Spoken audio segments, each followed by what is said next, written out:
Welcome, everybody, to your ninth TWitWoW Quarterly Q&A. We've officially been doing these for over 2 years now. Good lord, that is crazy.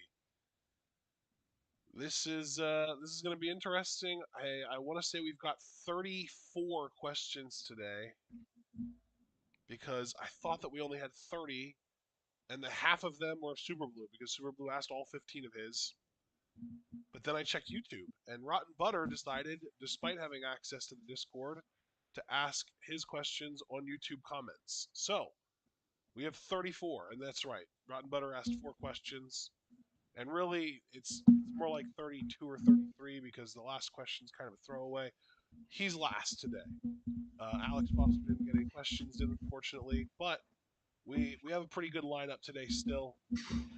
So let's get into Super Blue questions. All right, let's get into it.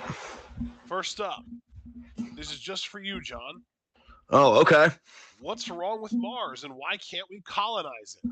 Because we're fucked if that can't happen. First of all, I'm not going to indulge climate doomerism. Climate scientists will tell you not to do that because then that just invalidates all action. And then it's like, well, why not just do what we want? I'm actually subscribed to several climate optimist substacks. I am honest about the science, and the science is stark, right? I mean, there's a lot of warming going into the planet right now, warming that the planet is still processing. It is going to be a very different landscape in 10, 20 years. And I think, how can I put this? Obviously, we're in a bad regime right now. I'm sure we'll get into that later. So I don't want to go too into that yet. I want to really focus on the climate science. I do think a lot of climate science should be forward thinking, as in climate adaptable, right? Like, how do we grow food in these conditions? How are these conditions habitable? Mars is never going to fucking happen. So let's talk about Mars because that's the big thing. For one thing, I love Earth. I think Earth, even with the changes in climate, there will always be beauty in it. I'm very lucky to live in, I think, one of the most beautiful states in the Union as far as nature is concerned. There is just so much upside to the environment here on Earth. And obviously it's habitable, right, on every front. Mars is never going to happen for a myriad of reasons. First of all, looking at it from a scientific standpoint and a climate standpoint, scientists have said, like, just you're not going to be able to breathe the fucking air. You're not going to be able to really do anything with it. The gases there are fucking noxious. You'll fucking die. I don't even know if you could grow anything there. It's just, it is so hostile for human life from a scientific standpoint that, you know, it's just not feasible. It's just not feasible. But then when you look at it from a sociopolitical standpoint, and you look at who's really been peddling this, Elon Musk, it's like his vision, like, I want to colonize Mars. I want to do planetary colonialism, which, let's just take a breath. That's unhinged. Okay? Like, that is really unhinged fucking behavior, right? Let's just address that right out of the gate. But he's not going to take you to Mars, right? Like, this is for him to really take the culling to its logical fucking conclusion of, like, we're going to restart civilization, but we're going to do it in my image. You're not going to make it, Super Blue. Black people aren't going to make it. Disabled people aren't going to fucking make it. Women will be select, and even then they'll probably be, to really be crude, because this is how they fucking think. They'll be breeding farms, right? It would be fucking awful because these people are psychopathic. Quality of life would be miserable, I think, even for those that do get selected. This isn't like some sci-fi high budget fucking flick. The food would taste like shit. There's no fucking culture or entertainment, and any that would spring up would probably fucking suck because it's in the image of a fucking narcissist. Yeah, it's horrible. And really, most of all, and I really want to circle back to this point and really be fucking emphatic about it. Like, why not fight for this planet? Okay? And I'm even amazed that the billionaires don't want to do it, because how did you make your wealth but extracting raw resources and value from this fucking planet? Fight for this fucking planet. And I even say this as a guy that isn't perfect, right, with his climate action. I still shop at Amazon. I'm really trying to not use AI, particularly ChatGPT and stuff, because the energy consumption and water consumption is insane of AI systems. My sister, she gardens and she composts a lot. My sister, I really look up to her as far as like how environmentally conscious she is and everything else. But no, this is a beautiful fucking planet. And then all the people that want to do an eco-fascism and say it's overpopulation, no, the fucking isn't. It's very intensive resource concentration in the hands of like five fucking people. So no, like don't listen to these psychopaths peddling you a false promise that even if it was to come to pass, which again, scientifically, the science seems fucked on this. Okay. Again, it's just not going to happen. But even if it would, you're not going to be on the top of the heap. You're not even going to be left alone to do what you want to do now. Like, you're just going to be a fucking serf on a fucking Mars colony, and it's going to be fucking awful. So that's what I have to say about that. Because I've been seeing a lot of Mars discourse lately, and it's really like, not you, Super Blue, you're fine. This is a totally fair question to ask. You couldn't have known what I've been consuming, but it just really pisses me off. So yeah, that's my answer to that question. So I know this question wasn't for me, but I do want to just throw my hat in the ring here and just say, like, maybe the most beautiful thing about the idea of Mars colonization to me is that it might actually be something that happens. Like, humans might colonize Mars, but it's never going to happen in Elon Musk's lifetime. No, not his lifetime, and I mean maybe I should never say never emphatically because science is incredible. Like, But never. yeah, Let I me don't let think me in let me Elon even Musk's take it a time. step further. Nobody, like nobody that Elon Musk ever knows will ever live to see the day that Mars colonization happens. Yeah, Like, Elon Musk could live to be 135 because of some kind of scientific breakthrough, and he could, at 135, he could, on his last day, live to see the day that some crisp young 20 something gives birth to his 936th fucking in vitro, fertilized child that he makes sure is a male because he does that shit because he's a weirdo. And that baby still would never live to see the day that humans colonize Mars. yeah, This is not something that's going to take hundreds of years. This is something that's going to take millions of years. yeah, And if humans are even around long enough, in terms of like if humans are even around for millions of years, which is incredibly doubtful in and of itself, uh, then maybe we could talk about humans colonizing Mars. Because yeah. I mean, realistically, even under ideal conditions, just to kind of piggyback off of if humans can even survive to see it, even under ideal conditions, scientists have predicted we've got 250 million years, but these aren't ideal yeah, conditions. right. So like, Well, and that's I mean, if it's 250 million years, and if that is a real estimate, and if that is even if you cut that in half, even if you want to say 100 million years, I do think that Mars is within the realm of very real possibility within the confines of that time. I didn't even think that 100 million years is possible. I'm thinking like we're gonna bite the dust within 50 mil, honestly. yeah, But like, if that is real, if humanity is going to exist for that long, if we actually have that kind of staying power, and again, I have my doubts. Um, yeah, I do think that between the amount of terraforming that would need to be done and the amount of technology required to actually get people there safely in an amount of time that wouldn't waste their entire fucking lives just traveling to Mars, yeah, it's not a matter of dozens or even hundreds or even thousands probably. I mean, thousands is really optimistic. I genuinely think that like Mars colonization could be a thing, but it's going to be millions of years, like maybe even tens of millions realistically. yeah. All right. Yeah, I really shouldn't add anything else. I don't want to stay too stuck on this question. So what's the next question? This one's for both of us, and Super Blue said 5 years later, how do you feel about the pandemic, and have we learned nothing?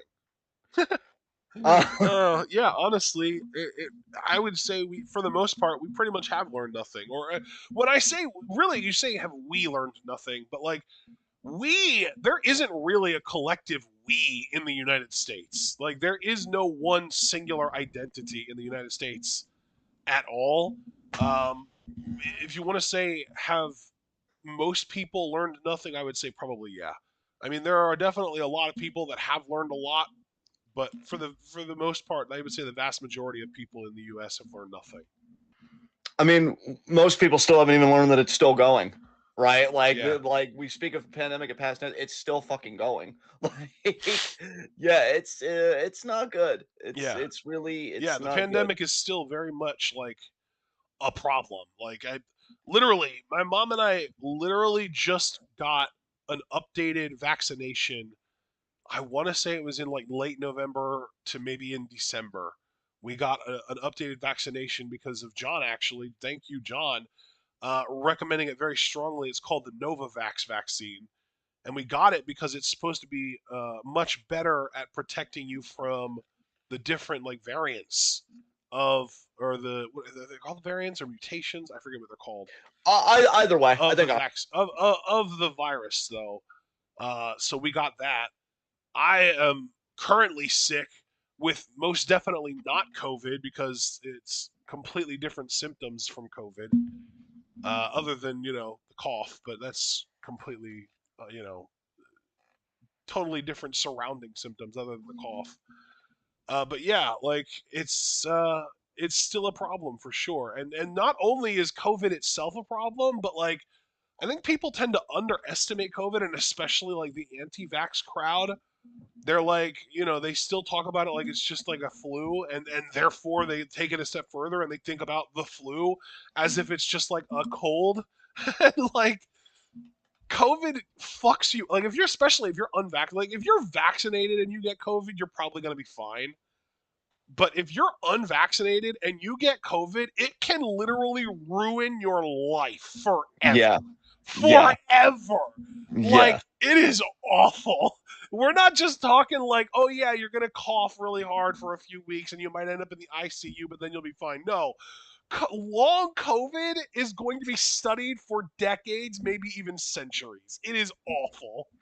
I'm telling you, folks, if like I am cursed with the knowledge I have about COVID, right? Because long COVID, which I think the last I heard, 23% of the US population is long COVID, which is a fuck ton of What? people, by the way. Yeah, bro, long COVID is fucking serious and it's getting out of control. 23% of the entire US population?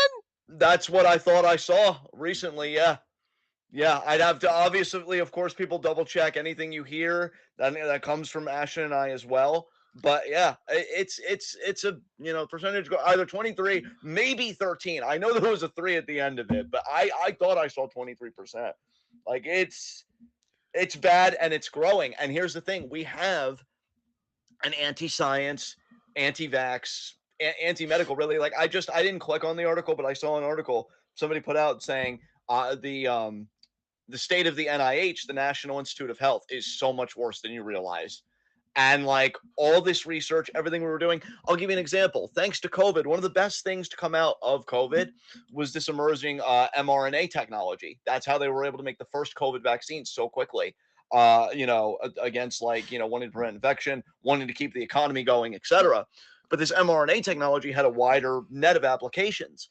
Well, researchers recently, I forget what university, but they've developed a pancreatic cancer vaccine and they tested it on patients. Now, these patients went through the usual cancer treatments, chemo, immunotherapy, like all that stuff. But then after they went through the treatments, they got the vaccine. They didn't have a recurrence for like 3 years, like no sign of cancer, 3 fucking years. And pancreatic cancer is like a rare, more aggressive type of cancer. And they're just throwing it away. It's so funny too because Trump recently said at the State of the Union, "I could cure cancer," and the Democrats would boo me. You're throwing practically a fucking cure in the trash. When I tell you, I loathe these people. COVID is still going. Bird flu. I don't even know what the current numbers are, but that scares the shit out of me. I'm very cautious about it. Okay, I don't by the even know way, if it. I just want to interject here because I'm seeing new numbers here. I'm seeing March 11th data that is reporting based on numbers gathered between August 20th and September 16th of 2024, saying that 5.3% of US adults said they were experiencing long COVID. All right, that's fair. I don't know where I got the 23 from. To be fair, that's why I always say double check. I should really be more careful. I do apologize. But even so, like that number is going to grow. Like that's the thing, right? It's going to grow because we have a misinformation bubble. Yeah. And I don't even know if vaccines, like I'm going to be curious come Oh, the fall. I know where you got the 23% number. I just found it. Okay. 23% of people infected with COVID between 2021 and 2023 developed long COVID. Okay. Okay. And in more than half of them, the symptoms persisted for 2 years. Jesus That's Christ. the number that you got the 23% from. Yeah. Yeah. And that's the thing. Like, it's gonna get worse. I'm even curious if come the fall, if Novavax will even still be available because I don't want to get Pfizer or Moderna because I will say like get any vax you can, and if that was the only vax available, I would bite the bullet. But I did feel weird like after Pfizer. I had heel inflammation after my last one. Mm-hmm. And see, that's okay. Like, yeah, you can talk about it and you can report it. But these people that are like, oh, it'll kill you. Oh, it'll give you stroke. Literally, COVID unvaccinated fucks up your cardiovascular system. Even vaccinated, I worry about exactly what the effects are going on in the body. COVID, again, another thing that I read, and this I know because I remember the article. COVID stays in your semen if you're a male for 30 fucking days. Like, what the fuck is this Bro, virus? can you Like, imagine getting COVID and then like you recover from it and then you have sex, impregnate your wife, and the baby has COVID? What the fuck? yeah, dude, and I think there's still more we're learning about this virus. And I wish, I wonder if it would be early enough in my Facebook feed that I could tell you guys about this because I obviously don't want to waste time. But there were people that worked on something that was really exciting where, like, it was, I don't even know if you'd want to call it a cure because that might be a little strong, but they were working on some kind of treatment that could actually anticipate future mutations of the virus. Oh, And wow, like, that's actually huge. that is actually huge because so many people were being debilitated by fucking COVID. Yeah. Let's see. Let me see if I can find it because God, the world is such a fucking hellscape. Um, but yeah, like it's fucking crazy. Wait, was it this? Because I know I do some good news and some bad news sometimes. Okay. No, no, no. Okay. I'm still looking for it because I do want to share this with you guys what exactly it was. But yeah, I mean, you figure that. You figure H5N1, H5N1. And what all these pandemics do, by the way, is like they just show how the biosphere, our ability to be sustainable, other ecosystems, this and that, it's collapsing. Like I'm telling you, we need a radical, I'm not even saying like communist or far left, we just need a radical socioeconomic reorientation in this country because business as usual, and now we're in authoritarian capitalism, and that's fucking nightmarish. It's not good. It's really not good, guys. And yeah, COVID is not over. So to circle back to Super Blue's question, I don't think we learned anything because people aren't afraid of COVID anymore when they should be. Nobody masks. No, yeah, I think that's like it's funny because like I've seen people say like, "Oh, well if we at the very least, the one thing that we've taken away from COVID is that people wear masks now when they're sick." Like, no, they fucking don't. What are you talking about? I've literally, since masks stopped being mandatory, I've literally never seen anyone wear a mask out in public at all, period. yeah, dude, dude, it is so fucking bad. Cause like I'll admit, I should hold myself accountable if I'm gonna come for other people. When I got vaccinated, I stopped masking because I thought it was okay. When I learned that no, you should absolutely still be masking, like that is the best prevention. I mask everywhere now, and I still am very, very tentative about eating out with family if it's not outdoors. Like Right. I'll admit that I do capitulate because I don't want to be like the wet blanket. But if we can eat Bro, outside, I how definitely wild prefer is that. that too? Because like when COVID first burst onto the scene in 2020, they were shutting down outdoor spaces. Like you weren't allowed to do anything outdoors, and that's like the safest thing to do. It's so much safer to do shit outdoors than in enclosed spaces, and they were shutting shit down that was outdoors. That's fucking nuts.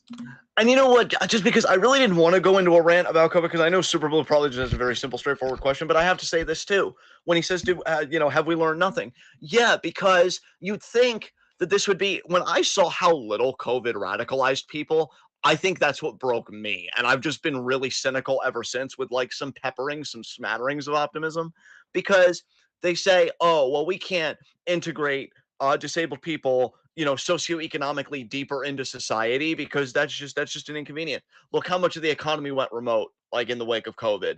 When you look at what was I gonna say? Fuck, because this was something big on my mind too. Um, damn it. Okay, well, I'm not going to get stuck on it, but yeah, I mean the integration there. When you look at masking and how much sickness went down for the flu when we were actually masking, people were saying, "Oh my god, I could go to the gym and not feel gross because the gym equipment I touched like was cleaned and I didn't get sick and like I Yup. didn't get sick all winter." The people with Yeah, like OCD have had it right all along. We need to do more. Like we need to. I mean, uh, the word that I'm looking for is not capitulate, but I don't remember what the word is.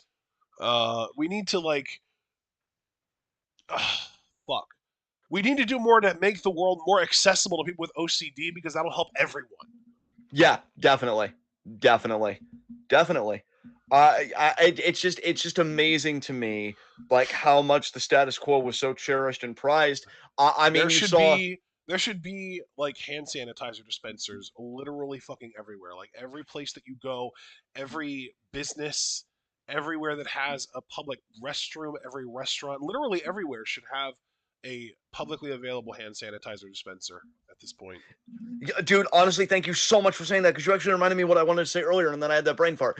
The air infrastructure, like the idea that we don't have quality ventilation in like all these indoor spaces. People want to do shit indoors so bad. I'm telling you, government buildings and stuff like that. For the people that actually know about COVID and don't really give a fuck what happens to us, but they very much care what happens to them. Yeah. They have proper ventilation. They have the proper technologies to keep the air clean and kill the bacteria and everything else. We need a public health infrastructure, not just for COVID, but for so much more. But COVID's just a glaring example.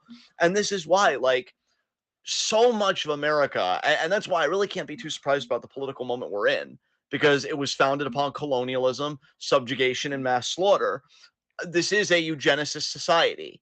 Disabled people are looked at as infirm, and that's why, like, I would hear rhetoric sometimes like, "Oh, well, what did you expect people to do? Like, we couldn't shut society down forever." No, you can't shut society down forever, but you can improve it.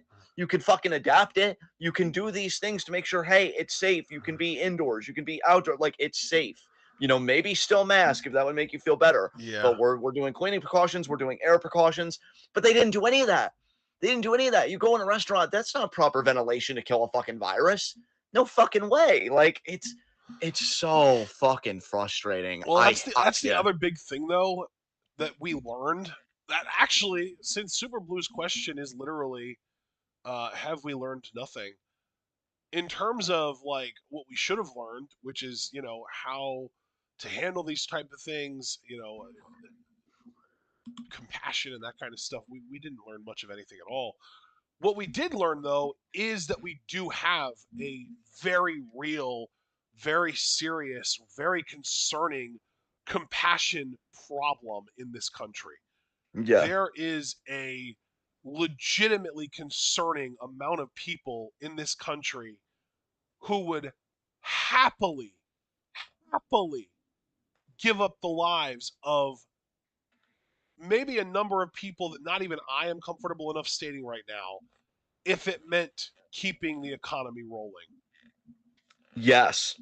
Yes. And bro, I gotta tell you too, I never again want to hear from people that would share the images or have the rhetoric of, I'll defend my government against tyranny. Oh, you don't have to do all that. You literally just have to wear a mask. Oh my God, what a chin diaper. No way. Well, no, but Fuck that's the out of thing here. though is they weren't being asked to defend their government from tyranny. They were asked to defend their fellow person, their fellow man, from health, from Yeah.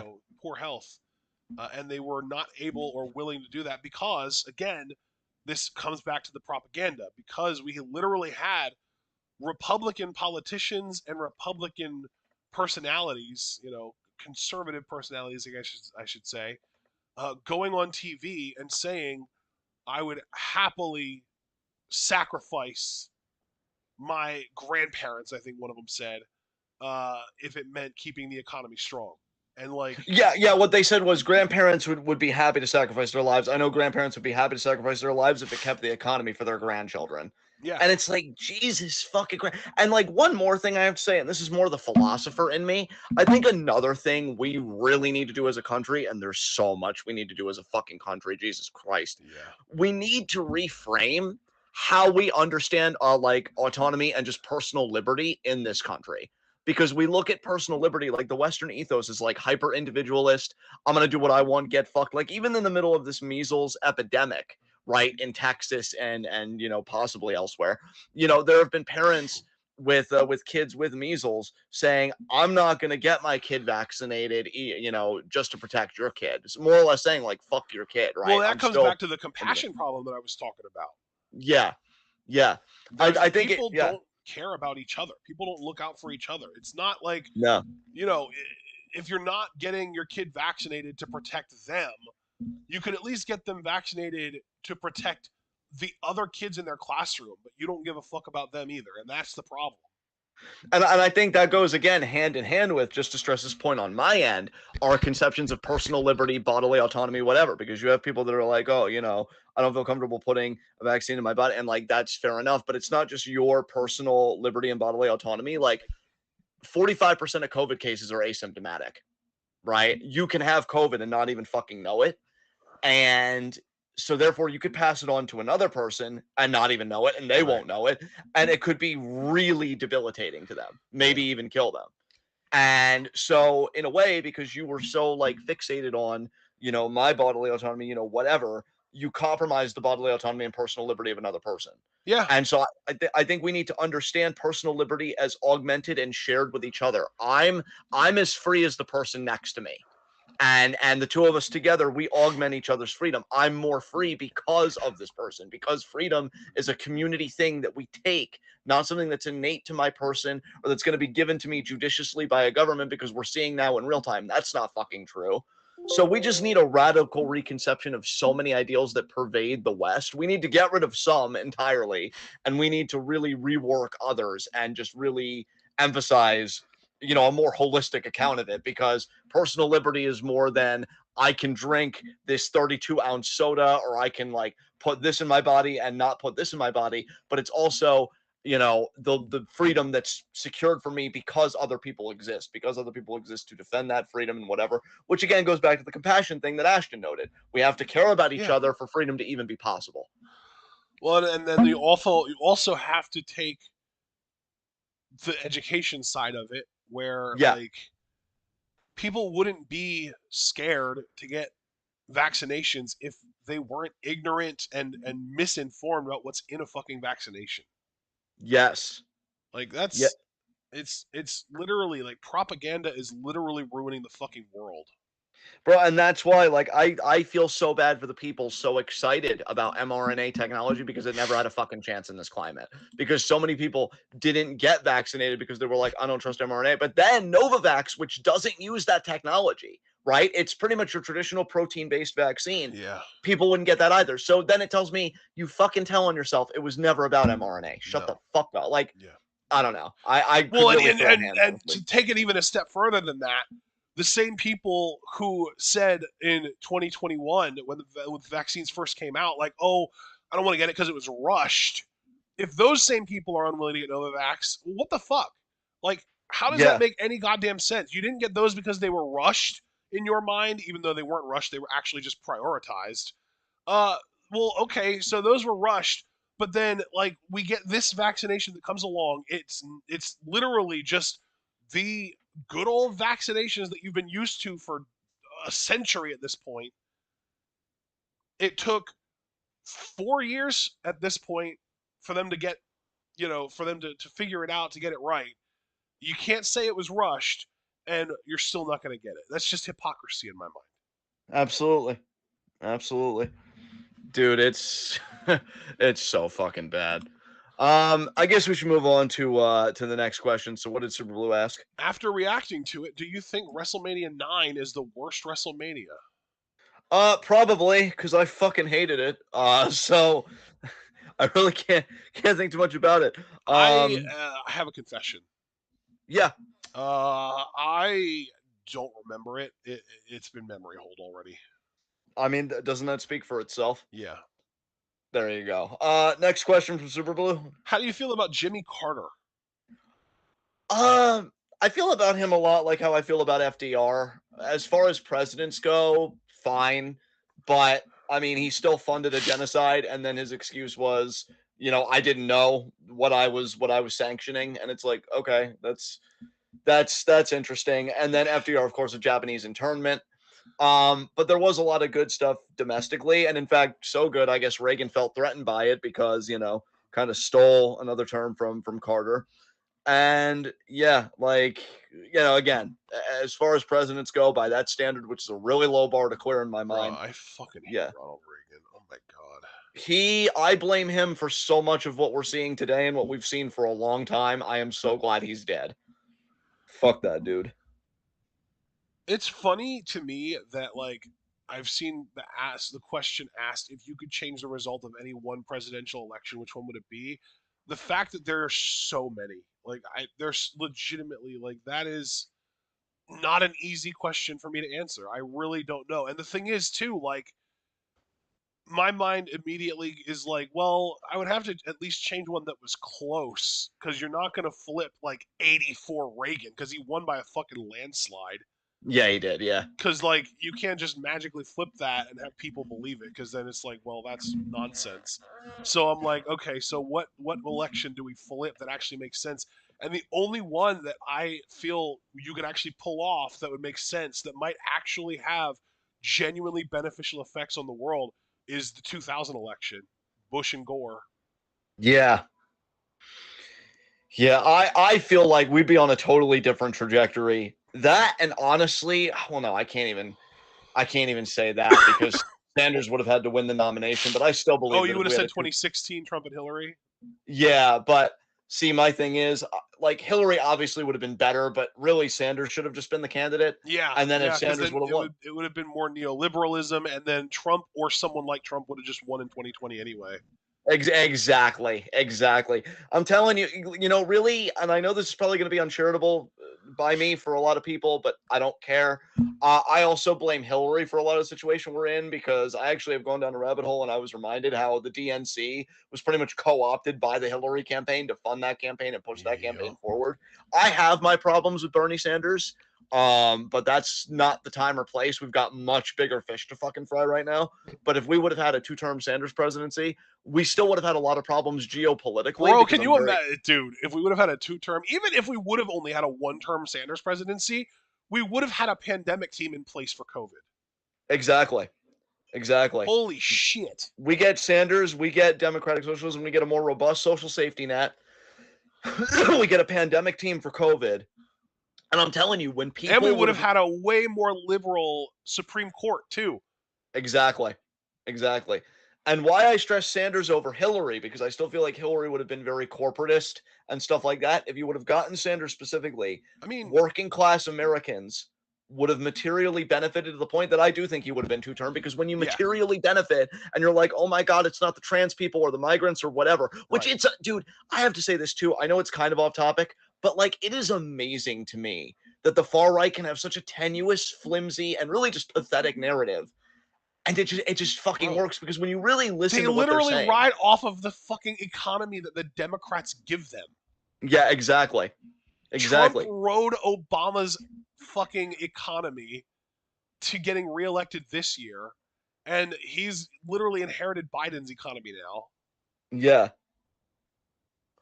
like it's awful, it's awful, and yeah, like I don't even know. I've even said like with this past election.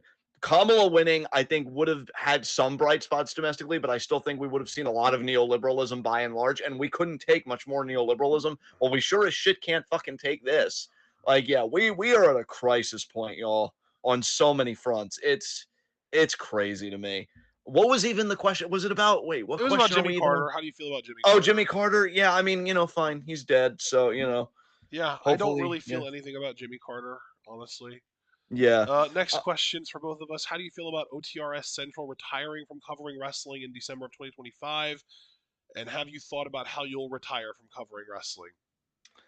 um Honestly, I've watched a little bit of OTR Central. I'm just gonna be truthful. I never really liked the guy. He was never my cup of tea. Like I can still be nice about it, so I'm not gonna be like me and all turned up. I'm saving that for the fascists. But yeah, he was never my cup of tea. I never particularly cared for him. What about you? Did you ever watch any of his stuff? Yeah, I used to watch his stuff a long time ago. Haven't watched him in a while. It got kind of repetitive. Not really my thing anymore. Um, I I'm happy for him that he's kind of graduating past it, honestly. And to answer the other part of the question, which was, have you ever thought about how you'll retire from covering wrestling? If I would have answered this question when you asked it, which was January 1st, I would have said no. But the last month or so has really given me a lot of thoughts, and it's really made me feel like maybe keeping a YouTube channel like this and just changing the subject matter might be beneficial. Like, keeping the TwitWoW channel, but just talking about something other than wrestling might be a good idea. But Yeah. I haven't really thought about it much past that. How about you, bud? I mean, I've definitely thought about it, with other pursuits. Obviously philosophy is my passion. I'm itching to write again this year, and I hope I can make it happen because I'm being very sincere when I say like I'm very conscientious of time more than I have been under the current regime. I talked to my family about it. They do not like it that I'm thinking that way, but it's just me being honest. I mean, you look at the Nazis, the disabled people were the first people they exterminated. We are not liked at all. And so I'm very sensitive. I'm very keen to the time I have left. So I would like to write a few more things. I'd like to write a lot more things, but again, we'll just have to see how it all falls. But as far as wrestling goes, like it's weird because I definitely don't love it as much as I used to. But there are still those moments. Like you look at Rumble when Jay won the Rumble, I freaked the fuck out. So wrestling can still be magical. I just think it's really lost like its consistency for me. I still haven't even watched NXT this week, and it seemed like it was actually a better episode, Yeah. given that Stephanie defended both her titles and Jada was on the show. I think I'm just worn down. I'm beat down, and to be quite honest, I just really don't like that AEW is owned by a fucking billionaire and Tony Khan that doesn't know what the fuck he's doing. WWE is going further right, even if I do like other stuff about their product. I mean, this whole roast to WrestleMania bullshit is fucking stomach turning. Not to mention the Saudi deal where Rumble is going to be in Saudi Arabia next year. Um, Joshi is just so hostile to foreign fans. And honestly, I can't remember the last time we were that annoyed with a Stardom show. I think you and I were both happy we got done that today. Yeah. Like, yeah, it's not connecting with us the way that it used to. And I Freddie used to tell, Prinze Jr. cannot get his promotion off the ground soon enough. yeah. I mean, I remember once telling my friend Angel, who you guys have seen in the chat a few times, that like I'd like to retire from this by like I don't know 35, 38, no later than I think 40. I think by 40 I just wanted to be like done and just like look at other stuff. But who knows, man, cuz right now wrestling is just and I just don't know when it's going to pivot, for me. Yeah. So, definitely something on my mind as well. Yep. All right. Next question is just for me. He said, "How do you feel about the results of the first college football playoffs, and what improvements would you make to it, if any?" Truthfully, I thought that the first college football playoff tournament was kind of shitty. It felt a little bit too chalky, like the teams that you'd expect to win won. And really, I would say the only real exception to that, actually, I gotta remember. There was one team that like no one expected to do well that made it to the finals, I think. No, actually, no. It was literally the definition of chalky. The top two teams, I think, made it to the finals. Yeah, teams one and two made it all the way to the finals. Jesus Christ. Uh, or no, that was the year before. Actually, shit. Notre Dame was, yeah, that's what it was. It was Notre Dame. Fucking Notre Dame, man. And Ohio State. Yeah, no, I don't know, man. I I mean, at the very least, you can say that the system worked because the seventh and eighth seeded teams got to the finals, and that never would have happened before because they only ever took the top four teams before, and all four of the top four teams lost the first game that they played in the playoffs, and That's insane to me. I never would have Yeah. expected that. Um, so I guess from strictly from the perspective of like the thrill of the game and like not being able to predict and upsets, it worked really really well. But I think in terms of actually having the actual best teams get to the finals, I think it failed pretty miserably. Because it is just a like the NFL playoffs. It is just a single elimination playoff. So you've got these 12 teams that are all considered the top 12 teams in the nation, and then it's just a fucking coin flip. It's a fluke. Whoever wins wins, and whatever you move on. And I don't think Ohio State was the best team in the nation, even though they won the championship. I think Oregon was. Even though Oregon lost to Ohio State, I still think Oregon was the better team. And if those teams would play each other 10 times, Oregon probably wins 7 or 8 times. And it just so happens that Ohio State won the one time that they played each other.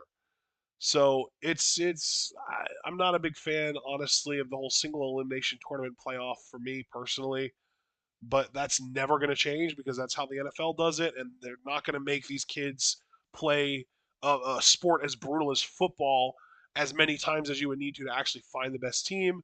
So it's just not for me, I think. Next up, Super Blues. Next question: how do you feel about Groundhog Day? I really have no opinions on it. I mean Yeah, that. it's Yeah. believe it or not, it's actually like a way bigger deal here in Pennsylvania than just about anywhere else because Yeah. the groundhog for Groundhog Day is like kind of a statewide celebrity. Yeah. Punxsutawney Phil, Yeah. Yeah. Yeah. he's in Pennsylvania. He's considered the most famous groundhog in Pennsylvania. And like we even have like the mascot for the Pennsylvania lottery is Gus the groundhog, and the whole catchphrase with Gus is that Yes. he's the second most famous groundhog in Pennsylvania. Yeah. Oh God. So Pennsylvania, yeah, Groundhog Day is supposed to be like a big deal here, which I've always kind of hated and resented because, you know, I'd hate that I need to state this out loud, but groundhogs can't predict the future. You're uh precious. I thank you. I appreciate that. But yeah, no, it's goofy and it's like an old folks tale that people make way too big of a deal out of. The Bill Murray movie was great though. I'd actually love to watch that with you, John. You know what? I'd love to watch that with you, friend, because I was thinking like never seen the movie though, so maybe I'd have a better opinion about that. But Hell yeah, we should definitely watch that movie together. Next Super Blue question: which one of you, or which one would you rather live without for a year if you had to? You ready for the options? yes. The internet is A, electricity is B, hot water is C, and human interaction is D. Super Blue, I'm gonna be honest. I've seen this question because at times I do peep the Q&A channel, and there was a time I would have said human interaction, just because the times I've physically interacted with humans, like that aren't my family or whatever, it's been hit or miss. But honestly, I think I'd take the chance and I'd say the internet. I think being that That makes unplugged, sense for you.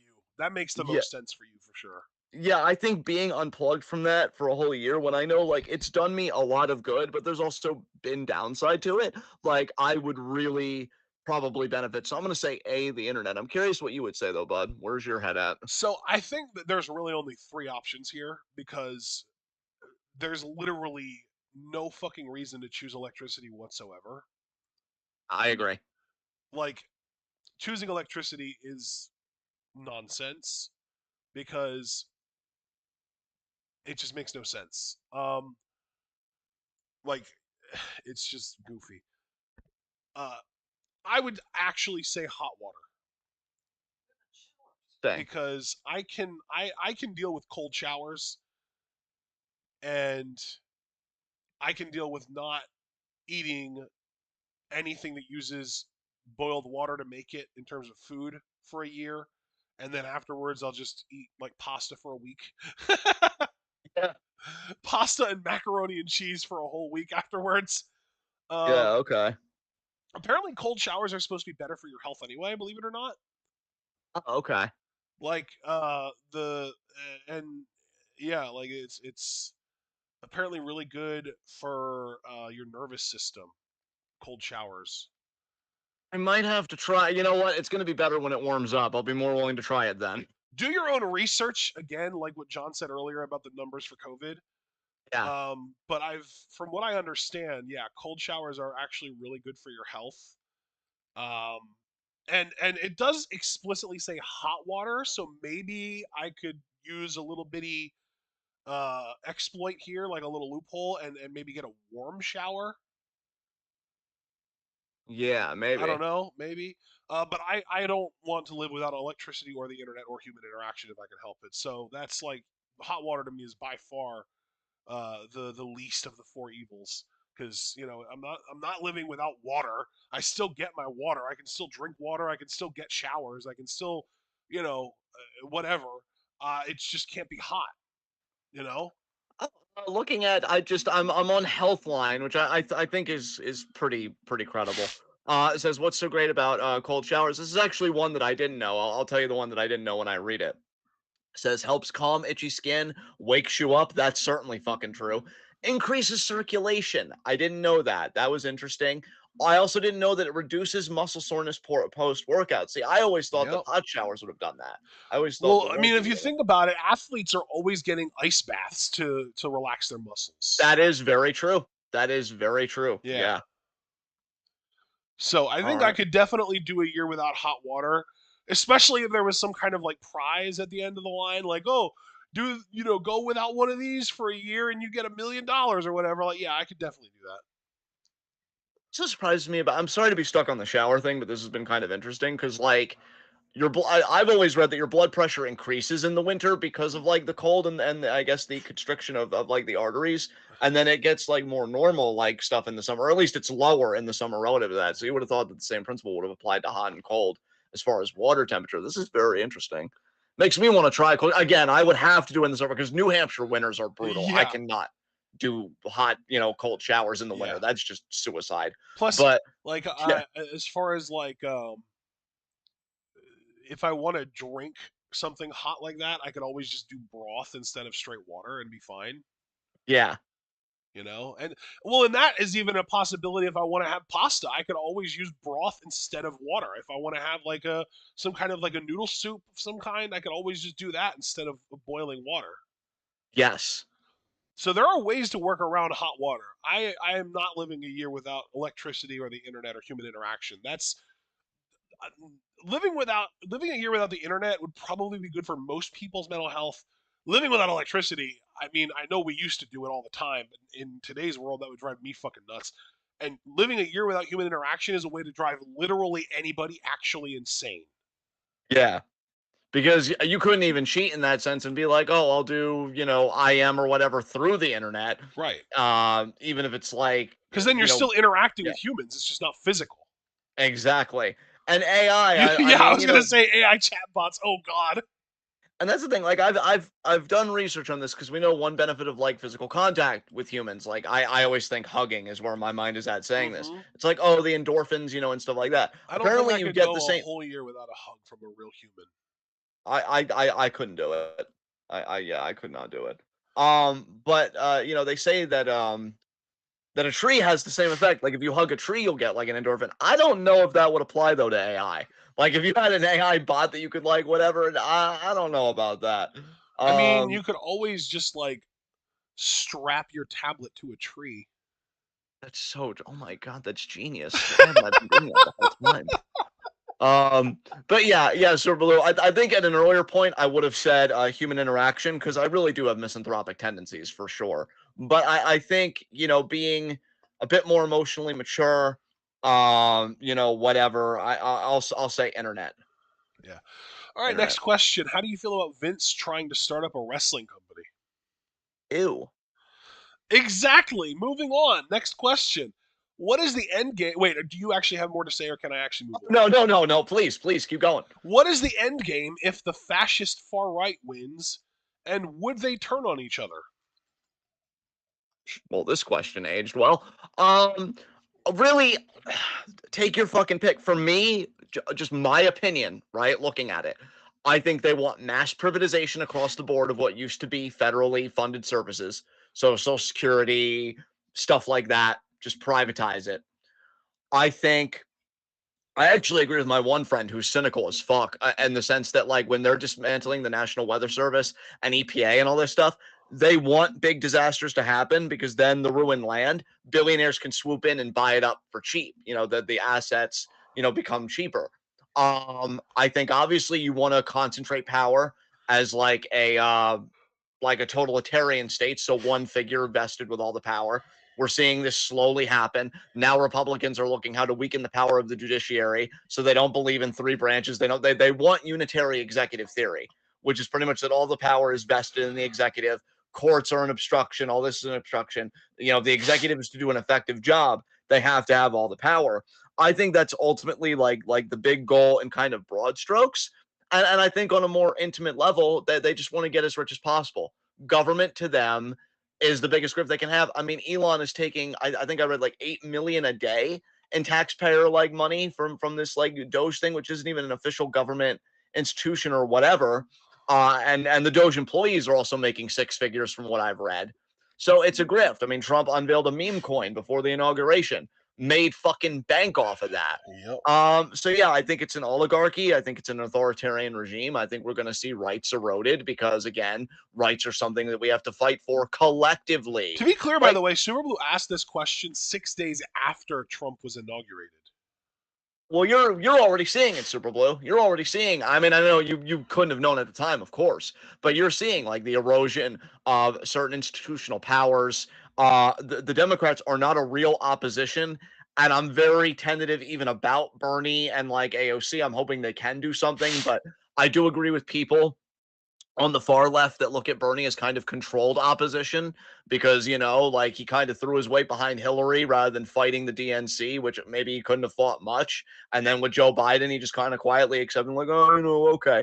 And it's like, we need real opposition to fascism in this country because that's what they're afraid of. You look at everything happening with Tesla, right? Because, I mean, Super Blue, you asked the question, you said 6 days after the inauguration, right? Is when Super Blue Yeah, asked this. last month. It was a month ago. So you can see that they're using the Steve Bannon strategy, flood the zone. They're doing God knows how many executive orders a day. I mean, obviously it's slowed down, but they're still doing stuff that's like, oh my God, what do I focus on? Oh my God, everything's collapsing. Let me just recede into myself. When you look at what's happening with Tesla, which I think is a real paradigmatic case in my mind of anti-fascist action, they're fucking terrified. They're terrified because you have Elon on Fox News shilling the Tesla. You have Trump on the White House lawn shilling the Tesla. You have him saying, oh, Pam Bondi, our Department of Justice, anybody that disrupts a Tesla is going to be domestic terrorism. I want to say that again. Anybody that fucks with Tesla property, it's domestic terrorism, but literal insurrectionists got a mass pardon, right? Just keep those things together. Elon is hemorrhaging money stock wise to the point where people inside Tesla on the board are wanting him to step down because he's killing the value of the company. And I'm proud of these people. I want to say that everybody that's attacked a charging station or a Tesla or whatever, fucking courageous as shit. Anybody that has sold their Tesla, anybody that's gotten a new EV, because Tesla is not the only EV out there. No. So the right can't flip this about, oh, I thought you cared about the environment. First of all, shut the fuck up. You never did. Okay, you never did. You could take several fucking seats. Second of all, Tesla isn't the only electric vehicle out there. China's going to be outperforming them soon enough, which oddly enough about China, they're one of the few countries keeping the Tesla stock afloat, but that's a separate matter. Yeah, like I think when we look at Tesla, we're seeing anti-fascist action. Apparently, one guy that attacked a charging station in his manifesto, he referenced Luigi Mangione. And here's the thing, I'm still very cynical about revolutionary prospects in America just because of the culture, the prevailing ethos, and so many other considerations that we will not get into here. But if you collapse everything this quickly, it's only been over 2 months, y'all. It's only been over 2 months that he's been in office, and look at everything that's already happened. Oh my God. Yeah, no, you're right. Yeah. Because I said that this question came out only a few days after the inauguration. It was a month and a few days after the inauguration. This was February 26th that he asked this. Dude, that's fucking crazy because look at all that happened even then. Even if you did the cutoff then, it's insane. And so I think when you when you have this kind of precarity that we're living in right now, I've been telling people I think this summer is going to be fucking insane because it's going to be warm out. People will be inclined to stay out longer. And you I already mean, know, dude, if bro. they do anything to touch disability, Medicaid, Medicare, anything like that, if they actually do it, like if they like, we know that they talk about it a lot, and there's like bills being passed around and stuff and passed There and are stuff like cuts that. happening and everything else, Right. but But if they actually fucking do it, if they actually take any of that shit away for real, there will be fucking riots. yeah, yeah. And And I and well, don't, and I mean what I say. I'm not talking about peaceful protests. I am talking about riots. I'm talking about Molotov cocktail shit getting burned to the fucking ground riots. yeah. And here's the thing And they about will that. deserve it. They will deserve. You're absolutely 1,000% right. But here's the two-pronged thing that we need to understand about that. One, that is going to be the pretext for martial law to be declared, and under a Trump regime, that is horrifying. The second thing, and I need Americans to understand this. And look, I just want to make something perfectly clear here. I'm actually gonna turn off Chris for this. I don't think my sister's playing music, so I think I can risk it. If you hear anything though, man, just cut me off and I'll turn it Yep. right back on. Yep. But I just want to make clear to everybody that, like, I don't consider myself a good leftist, like, at all. I have preached these politics for years. I could be so much better in so many areas. So when I say what I'm about to say, I don't mean to come off as preachy or whatever. As far as I'm concerned, I'm a shit tier leftist, right? I put myself right at the fucking bottom, to be quite honest with you, compared to people that grow community gardens, compared to people that have been actively agitating Tesla. Unironically, Okay. in the words of Homelander, but I'm sincere, they are the real heroes. They are the real left, the real resistance. Them and black and brown people that have been community building for fucking decades because they live in a white supremacist country and they knew this day would come. They knew it when all the liberals were like, oh, but you know, democracy will prevail. Yeah, well, wake up, sunshine, okay? Because it's not prevailing right now. When that happens, when the guardrails are removed and the oligarchs really try to swoop in to really make their vision, I mean, for God's sakes, Peter Thiel, the founder of PayPal, apparently the ambassador to Greenland, is a Peter Thiel acolyte. And Oh, why they wait, wait, want wait, to wait. take Back up. You said Peter Thiel twice. I don't know if I cut off or what. No, okay, so let me say that again. Peter Thiel, founder of PayPal, the ambassador to Greenland, who is a Peter Thiel acolyte. I You don't know just who did it the. again.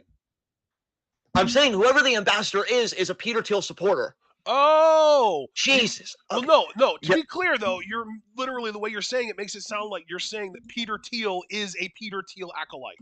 Okay. Well, that's why I was saying the ambassador to. Okay. So Peter Thiel's the founder of PayPal. The person that was appointed as the ambassador to Greenland is a supporter of Peter Thiel and a Right. supporter of everything he's about. Is that clear? Are we good? Yeah. Okay. Okay. And so why they want to take Greenland is because Peter Thiel wants to make it like a libertarian petri dish to do his own stuff. These people love Javier Milei, who has a 53% poverty rate because he's a laissez-faire capitalist.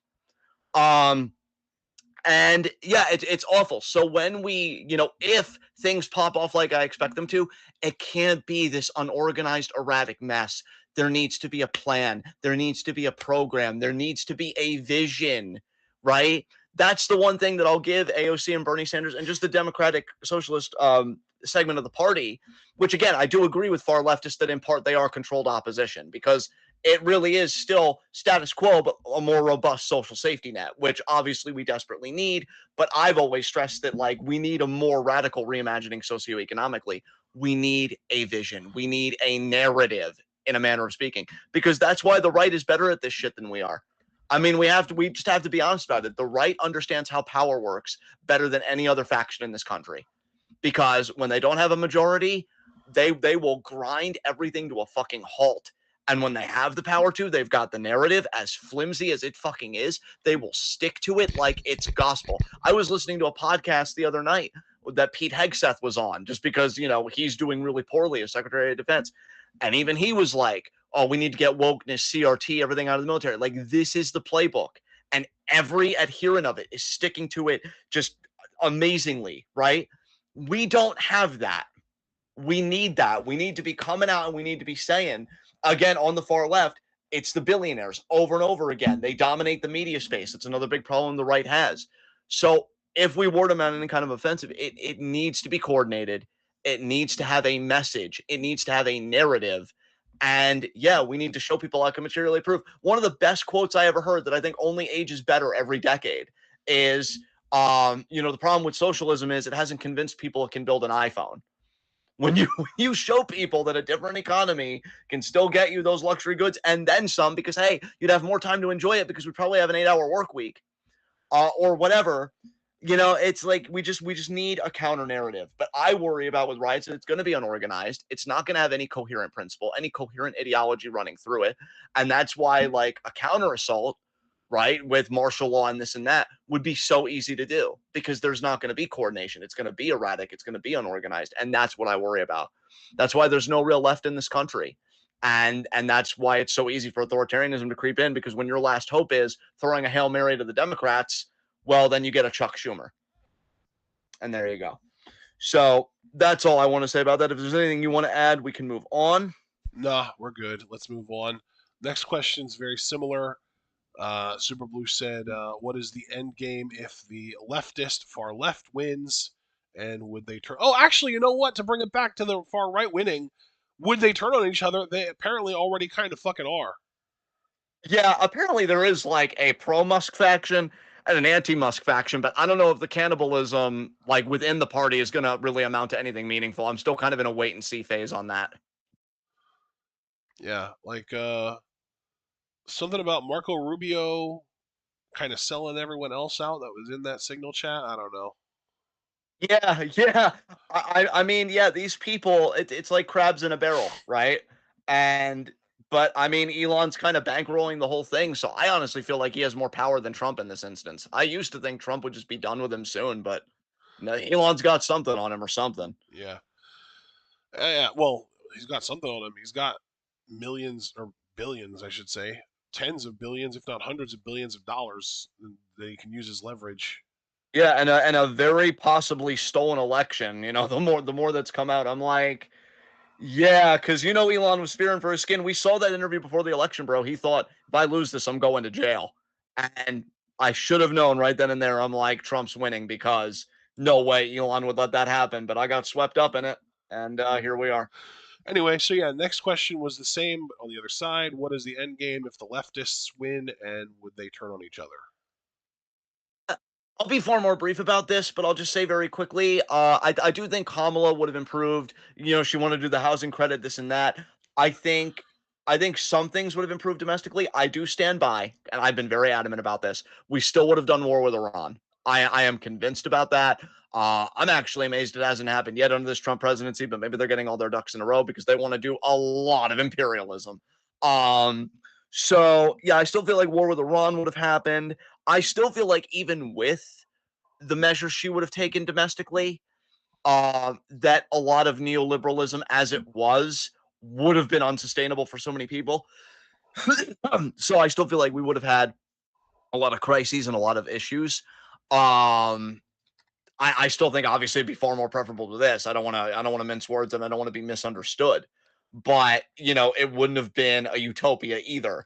And honestly, if we see the other side of this, which is a very real and very tentative question, she might have been worse for Democratic Socialist prospects, because I think if Kamala Harris would have won, they would have just said like, oh, play more to the center. Because keep in mind, the second half of her campaign was more centrist, seemingly. She was campaigning with fucking Liz Cheney. They were trying to like pick off Republican votes, even though the data clearly shows the first act of her campaign where they were calling Republicans weird. And she was talking about progressive measures again, like, stopping price gouging and this and that. That was winning.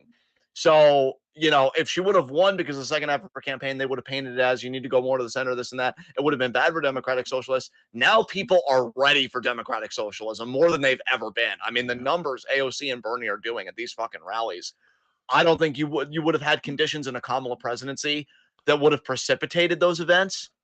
So that's the only real win, if you want to call it a win. I mean, even I'm calling it that tentatively, but this has been a real coming out party for democratic socialism as an ideology that I don't think would have happened under Kamala, but everything else would have been stable. So, I mean, pick your fucking poison.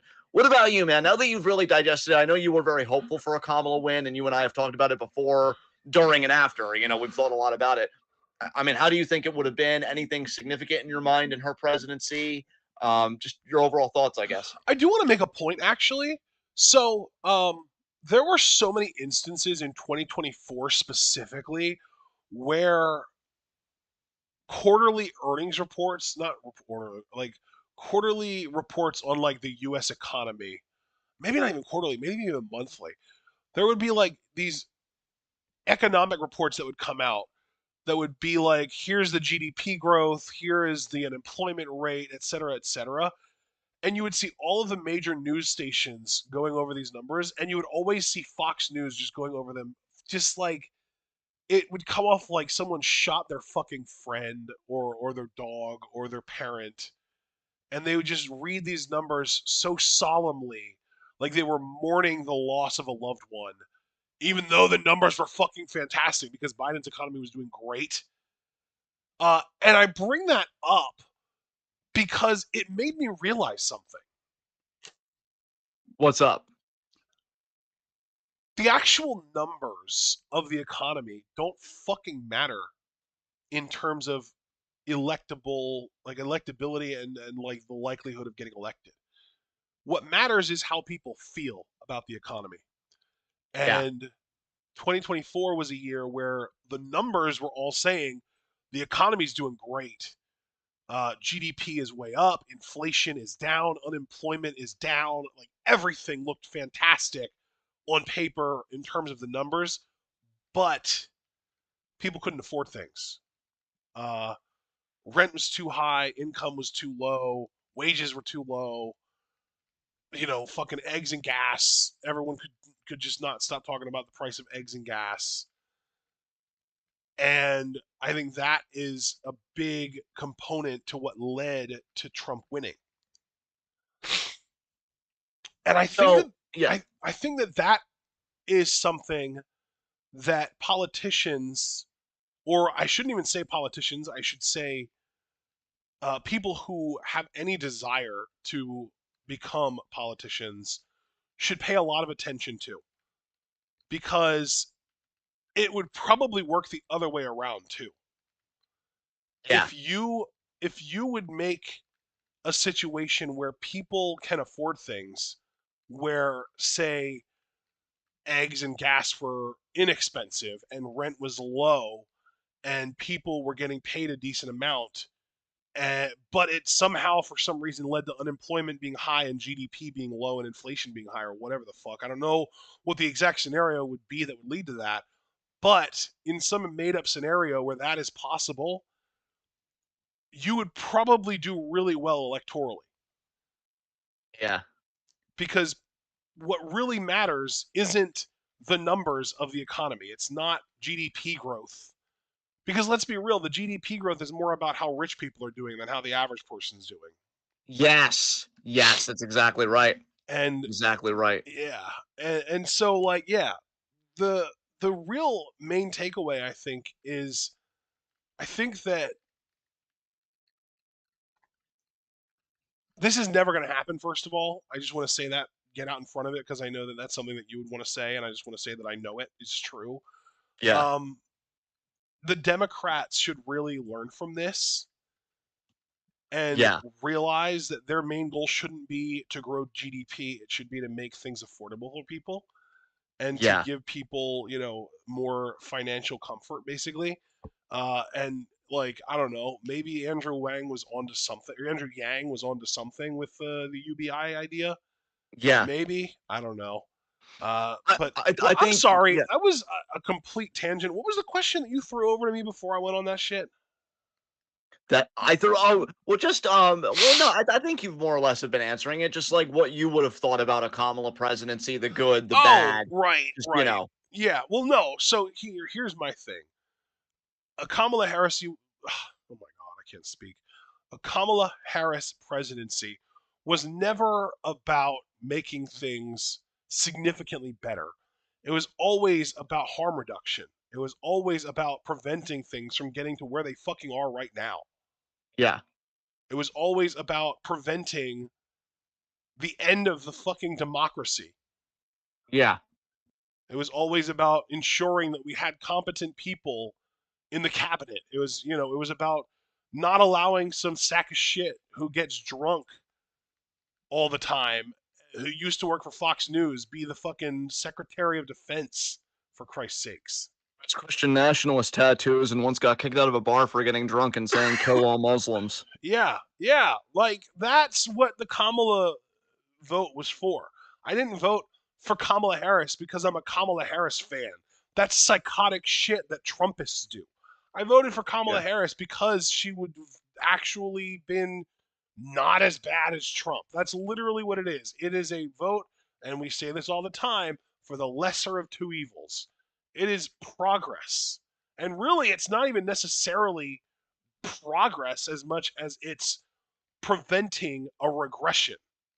it's maintaining stasis if anything else, because Well, like, and I do think that Kamala would have been progress, however small it would have been.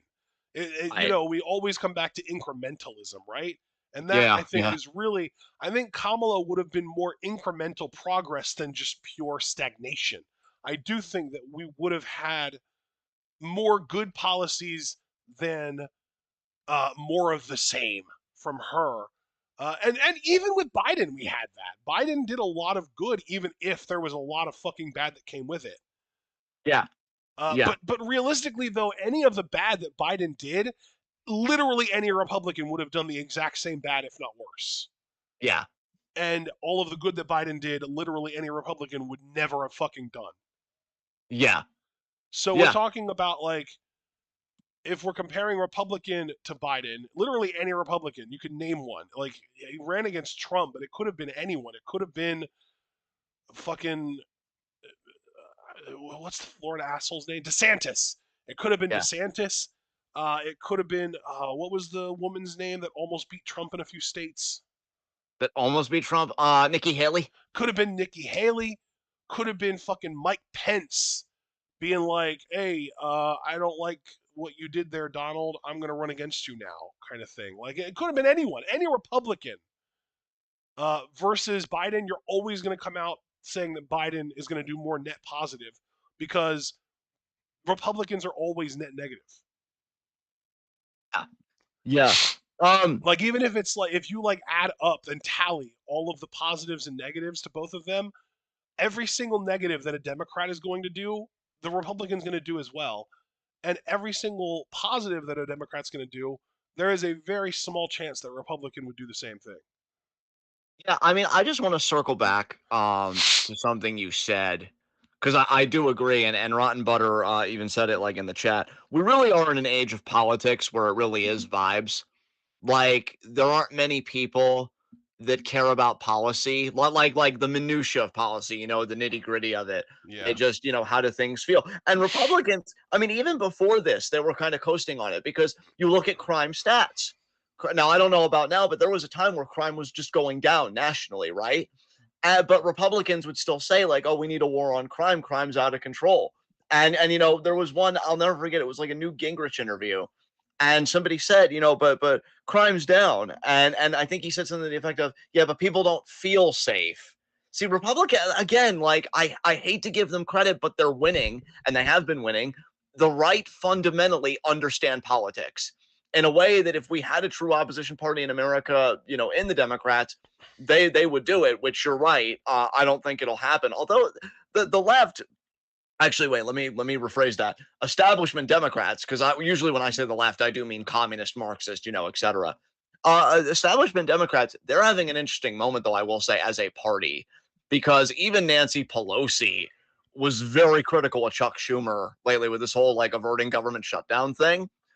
And Oh I my really have to god. wonder if the party. I mean, when Nancy Pelosi is telling you fucked up, I mean, From Jesus Nancy fucking Pelosi Christ. doesn't have any fucking room to speak. She nominated a dying neo lib in place of AOC for that one fucking committee.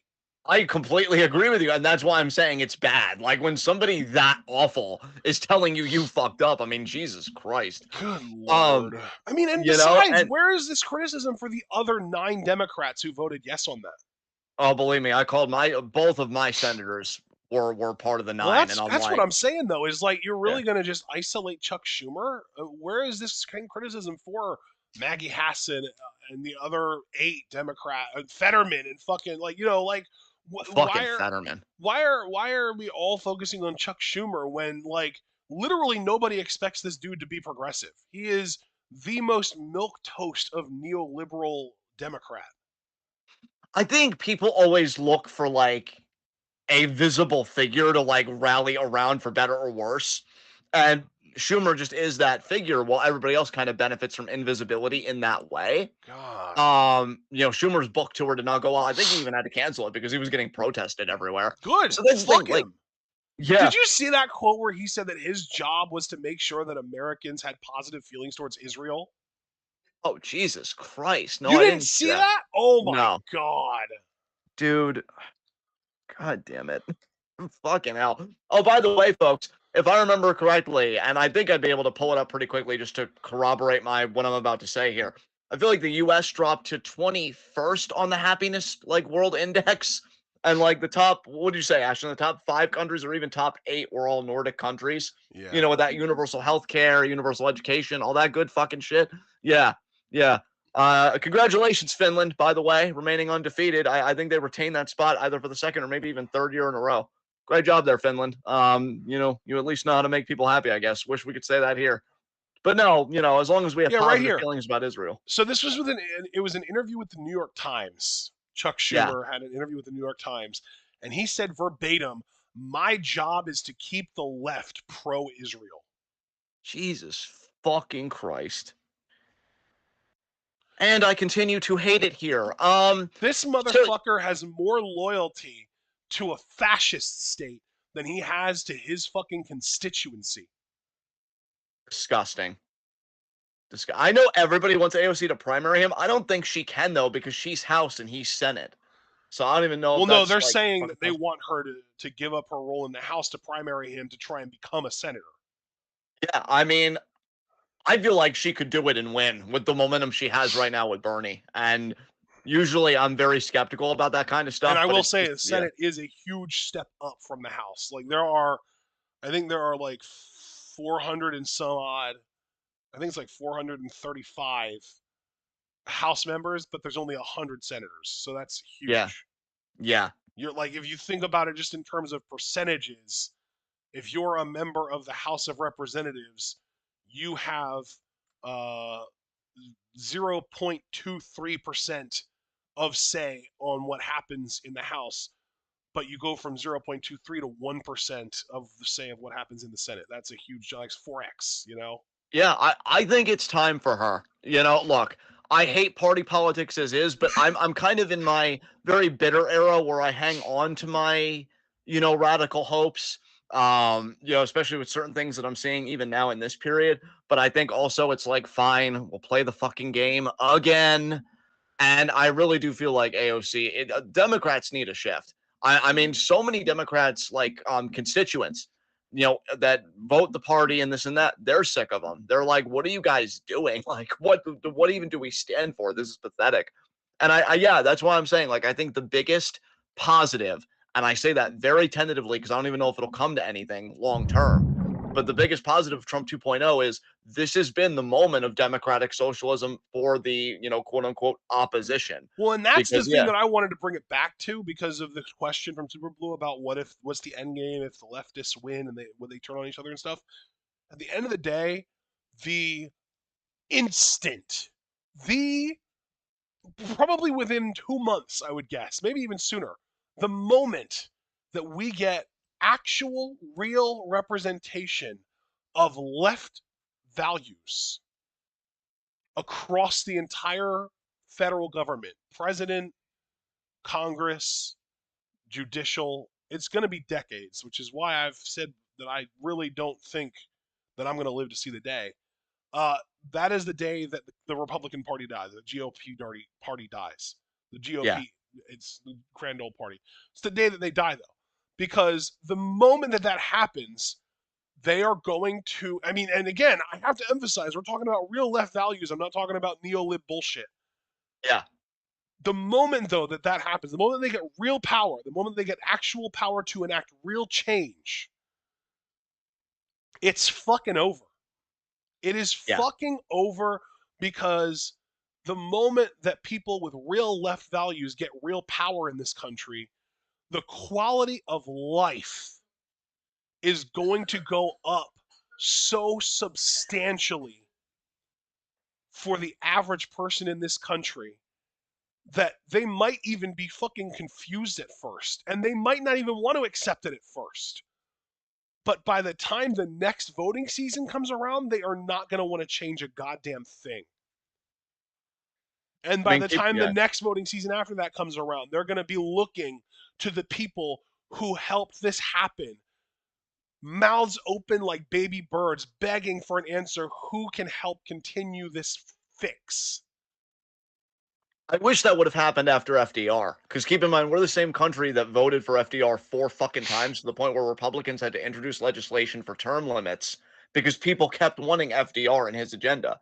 That's how powerful it was. That's how fucking popular it was. And then Reagan, when we go back and we say we hate Reagan, because we said that earlier, one of the reasons why is the propaganda of the Reagan administration against democratic socialism, essentially, which is what FDR was doing for his time, against communism, against these types of values, was insane. I mean, they really went all in on this shit is bad. We're not doing it anymore. We're gutting it, and it's evil. And you don't want to be like the USSR, right? Yeah. And all this stuff. I'm telling you, I wish we could exhume him, reanimate him, and then charge him, and then throw him under the jail, and then just kill him again because Yeah. Reagan really fucked up a lot of shit. Well, and It's dude, here's the insane. thing. Yeah, Even it's like with Trump. yeah, Reagan was not the source of the problem. He was a symptom of, at that point, 30 years of propaganda. yes. Because as soon as FDR died, the media started cranking out anti union, anti communism, anti socialism propaganda fucking constantly. It's what led to the Cold War. It's what led to Reagan. It's what's led to neoliberalism, led to Bush, led to the fucking Iraq. Like, it's literally like the decades of propaganda that started in the 40s are the main thing that, like, so you could even argue that like that was the direct counter to FDR's presidency, because FDR was a class traitor, because Yes. FDR was a rich motherfucker when he got elected president, and he betrayed the rich by setting the top income tax bracket at 91 or 93% while he was president. So you couldn't get Elon Musk rich in the 1940s or 50s in the United States. Thankfully, because there was a fucking cap against it, or at least a soft cap against it, because you're getting taxed on out the fucking eyeballs. Yeah. Yeah. And we need that. We need those taxes back up to that fucking percentage and everything. Like it's not even and for me, I'm a vindictive motherfucker, right? Again, like I am far left. This ain't about fair share anymore. I This am a is both big fan of the idea of getting 100%. I want I mentioned a soft cap. I want a hard cap on not even income, but on wealth. I think yes. once you are worth 100 mil, 100% of your wealth above that gets taxed. I think at 10 mil, it should be 90%. I like, we need to fucking tax these people to the maximum level, because they say, oh, well, if you tax someone that much, it would discourage them. Yeah, that's the fucking point. You should be discouraged from wanting to make that much money, because the only way that you make that much money is by exploiting people. And it's fucking unethical and immoral, and you shouldn't want to fucking do that. With given like our vision of society, even within the bounds of again like an FDR style democratic socialism for today, right? Like an updated contemporary version, you wouldn't even need that fucking much money anyway because we would have an expanded social security program. We would probably have UBI. Like, what need would you have at that point to Yeah. hoard wealth, Yeah. right? No, Like, exactly. Like, yeah, fucking Andrew Yang, what was it, 8, 10 years ago at this point? I don't even remember how long ago he started shouting from the rooftops about UBI. I think it was 2016. yeah, Uh, do believe it was it 2016. Yeah, might have been 2020. I don't remember. But he was talking about $1,000 a month. that would be nowhere near enough these days at this point. And this is kind of similar to like back in 2008 or 12. It was 2012. Or was it 8? It might have been '08 when Hillary started preaching about the $15 an hour minimum wage. Yeah, Again, nowhere near enough these days. At this point, if we're going to do UBI, it's got to be several thousand a month. And if we're going to do a higher minimum wage, we're talking like $25 to $30 an hour. I think 25 at minimum to start the Yeah. conversation. Yeah. And yeah, and then I know And like here's the thing too with that, I would say more robust unemployment benefits. Like Bernie is the fucking MVP because he drafted and pushed through a more robust unemployment plan back in 2020 during COVID so that people who got laid off from their jobs would be able to go on unemployment and get, I think it was like $600 a week. That man is a fucking saint for that shit. think also again just being realistic and playing within the bounds of what we have, right? Because obviously you guys know what I would want to do, but playing within the bounds, I think you need to streamline immigration. You really need to fucking reform the immigration process. You need to fucking get rid of ICE, as far as I'm concerned. Dude, fuck Because ICE. Absolutely. yeah, fuck ICE. But I mean, dude, Shay fucking crashed out. Like I say this playfully, like he's fine, but he was gobsmacked last night when he was like, wait a minute. Do undocumented migrants, do they pay taxes here? And like really a 5-second Google search, the first result was yeah, they do.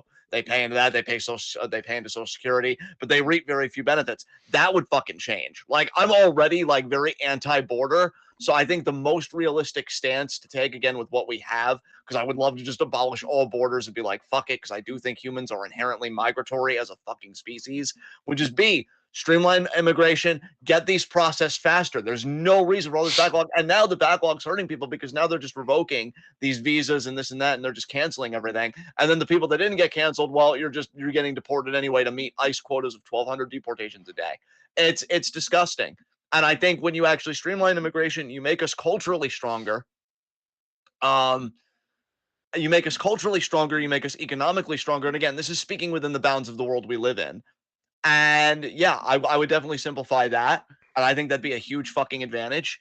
And yeah, just so much could be so much better. So much could be so much better. I would invest heavily in science. I'll say this. I think one of my more radical proposals is I would radically slash the military budget. There is I mean, no dude, reason. the Yeah, military is. I mean, shit. You want to talk about Elon? You want to talk about the Department of Government Efficiency? You want to talk about getting rid of government waste? You could literally cut the military budget by like 3/4, and we would still have the biggest military in the fucking world by far. yeah. I mean, and you're absolutely right. And that's why I'm saying, like, imagine, bro, imagine, because I'm inspired that even in Trumpism, again, scientists have made a pancreatic cancer vaccine. They've made a dual antibody treatment for COVID, which I know this is like going like far back to our fucking COVID question, but I did find that Facebook post, and yeah, did I please tell me I didn't like skip out of it? Oh fuck, I did actually. You can just pull But it up yeah, again, man. essentially, Control Shift T brings up the last tab you closed. oh, okay, yeah. Oh, actually, no, I had the Facebook tab open. It's just I went like back within that tab, so now Oh, I've got to like run it again. But essentially, it was a dual antibody treatment that would anticipate like future mutations, and that's science being done in an authoritarian regime. Imagine if we divested from the military and put it into the science and the human. Look, I'm a philosopher. I love the fucking humanities. I've been saying the society I want, a culturally rich society, are people that know how to do their own plumbing, but they have a copy of Shakespeare in their back fucking pocket. And that's another thing too. God, we need more people to read. One problem with having like a bruh. highly technical instrumentalist society is like the illiteracy rates are really bad in this country. And I said illiteracy, not literacy. We need more people to fucking read. It I is mean, the really literacy bad. rates are really bad too. To be fair, it's the same thing practically. Yeah, yeah, like it's Too many it's it's people are not good. illiterate. Not enough people are literate. You know, two sides Because of the because same coin. because I think a lot of people are looking at me like, what do I have for that? Like, how is that going to help me get a job? Like, how is that going to make me money? Whatever. And it's like, first of all, there's so much more to life than that, and it's so fucking sad that that's what people have come to associate life with. But I Yep. understand.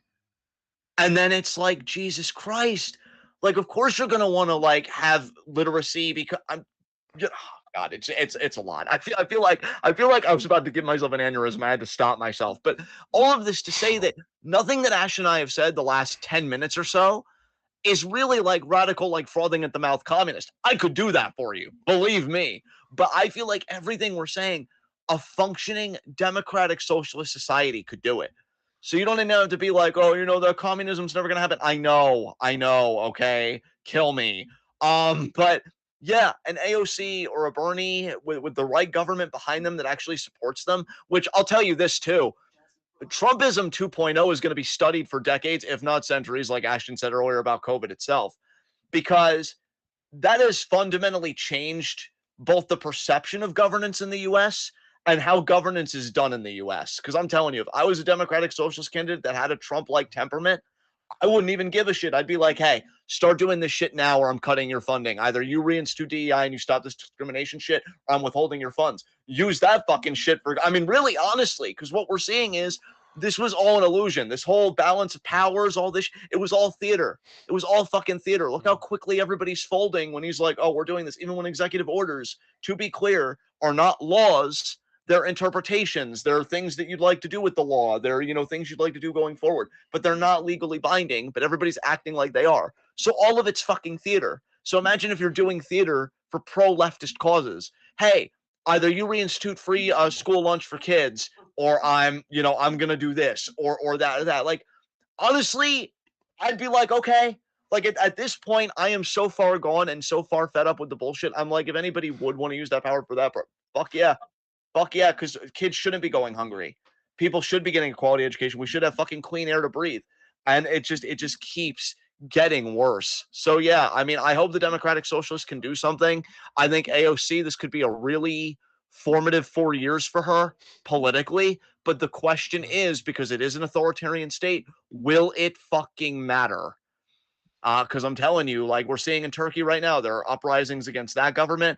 Erdogan jailed his opponent that looked like he was actually going to beat him. Viktor Orban, his numbers are slipping, but his election isn't until next year. A lot can happen between now and then, and Viktor so Orban, that's yeah, Hungary, right? that is Hungary, yeah, which Trump is very buddy with Orban. Yeah. I mean, look, guys, again, I'm not that educated in my own mind. There is so much I don't know, and there is a lot I'm ignorant about. And again, I don't consider myself that quality of a leftist, but I do have a bit of an understanding about geopolitics. The Trumpism 2.0 is fascinating because people are rejecting far right politics globally. But is that rejection going to be material enough to matter? That's what I'm waiting for. But, I think that does it unless you have anything else you want to say. We can move on to our next question. Next question. Does Trump being in power make you want to seek out God to help get through the next 2 to 4 years, or does it make you just want to double down on atheism? Uh, that's a very weird. Is this still Super Blue? Yep. That's a very weird question. No, look, I don't seek God. I seek human beings. I seek solidarity. And I will say on a more selfish level, I don't need God when I have books. I think everybody has their thing to get through it. If people are religious, I don't begrudge you for that, right? But I think we're already seeing the weaponization of religion in this regime. I mean, my God, fucking Paula White, I think is her name, is the televangelist for Trump. And she says, I think when Trump speaks, it's the word of God, so I would never disobey him. That's to me what religion gets you, right?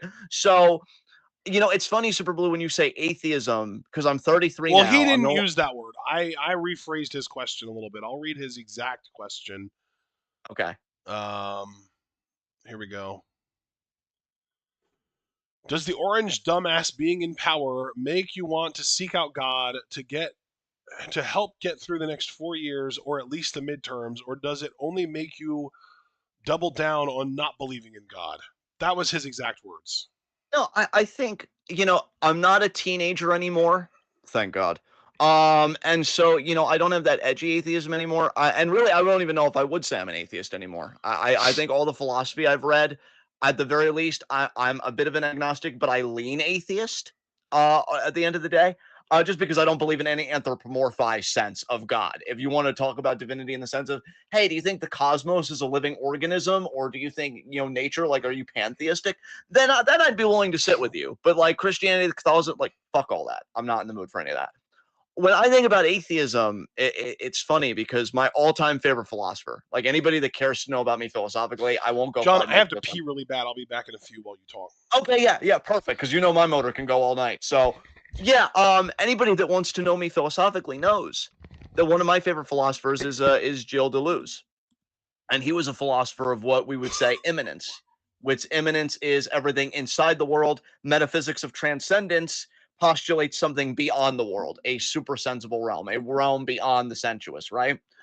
And yeah, uh, yeah, so I'm just catching up on chat. It's wonderful to see all you guys. Great to see you, Cliff. Great to see you, Sir Blue and Rotten Butter and everybody. Um, so with Deleuze, when he thinks about atheism, it's understanding that life as it is here on earth, the immanence, right, of life is beautiful and it's powerful and it's capable of generating things that we never thought possible, whether in art, science, music, all areas of life, right?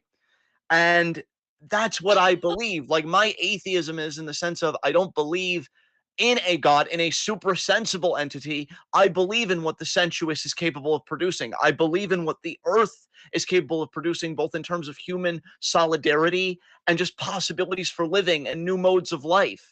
You know, there was a time where a certain mode of life, maybe like the life of a free woman, right?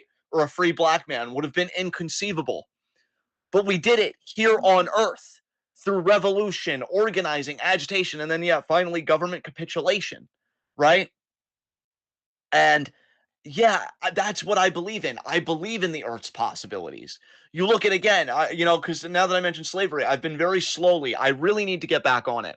It is a massive work. It's 728 pages, but I'm reading W.E.B. Du Bois' Reconstruction in America, and Reconstruction was the plan after the Civil War to reintegrate the Union, to integrate Black people as now freed people in the U.S.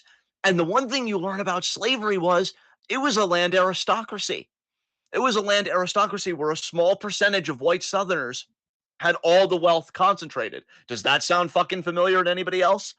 And all the poor white Southerners, the reason they didn't rebel, the reason they didn't have solidarity with the black slaves was because of racial capital. Was because, well, I'm white, I'm superior. I don't need to worry about any of that. And that served ruling class interests. But also at the same time, you had slaves slowly waking up, slowly leaving the plantation, joining the Northern Army. And the Northern Army, let's be clear, Northern Army did not give a fuck about abolishing slavery. If they could have kept the Union intact, without abolishing the institution of slavery, they would have done it 100%. But it became unavoidable because of the solidarity of slaves with each other, leaving and tending to the Union soldiers and looking out for each other. And it became a fighting force that the South could not stop. So human beings in their collective solidarity stopped the institution of slavery, which is an evil that we will never fully reckon with until we finish Reconstruction. I will say right now, and I know this is kind of a side tangent, but Ashton's gone to the bathroom, so I'm just taking my free reign here. Robert E. Lee should have been executed on sight.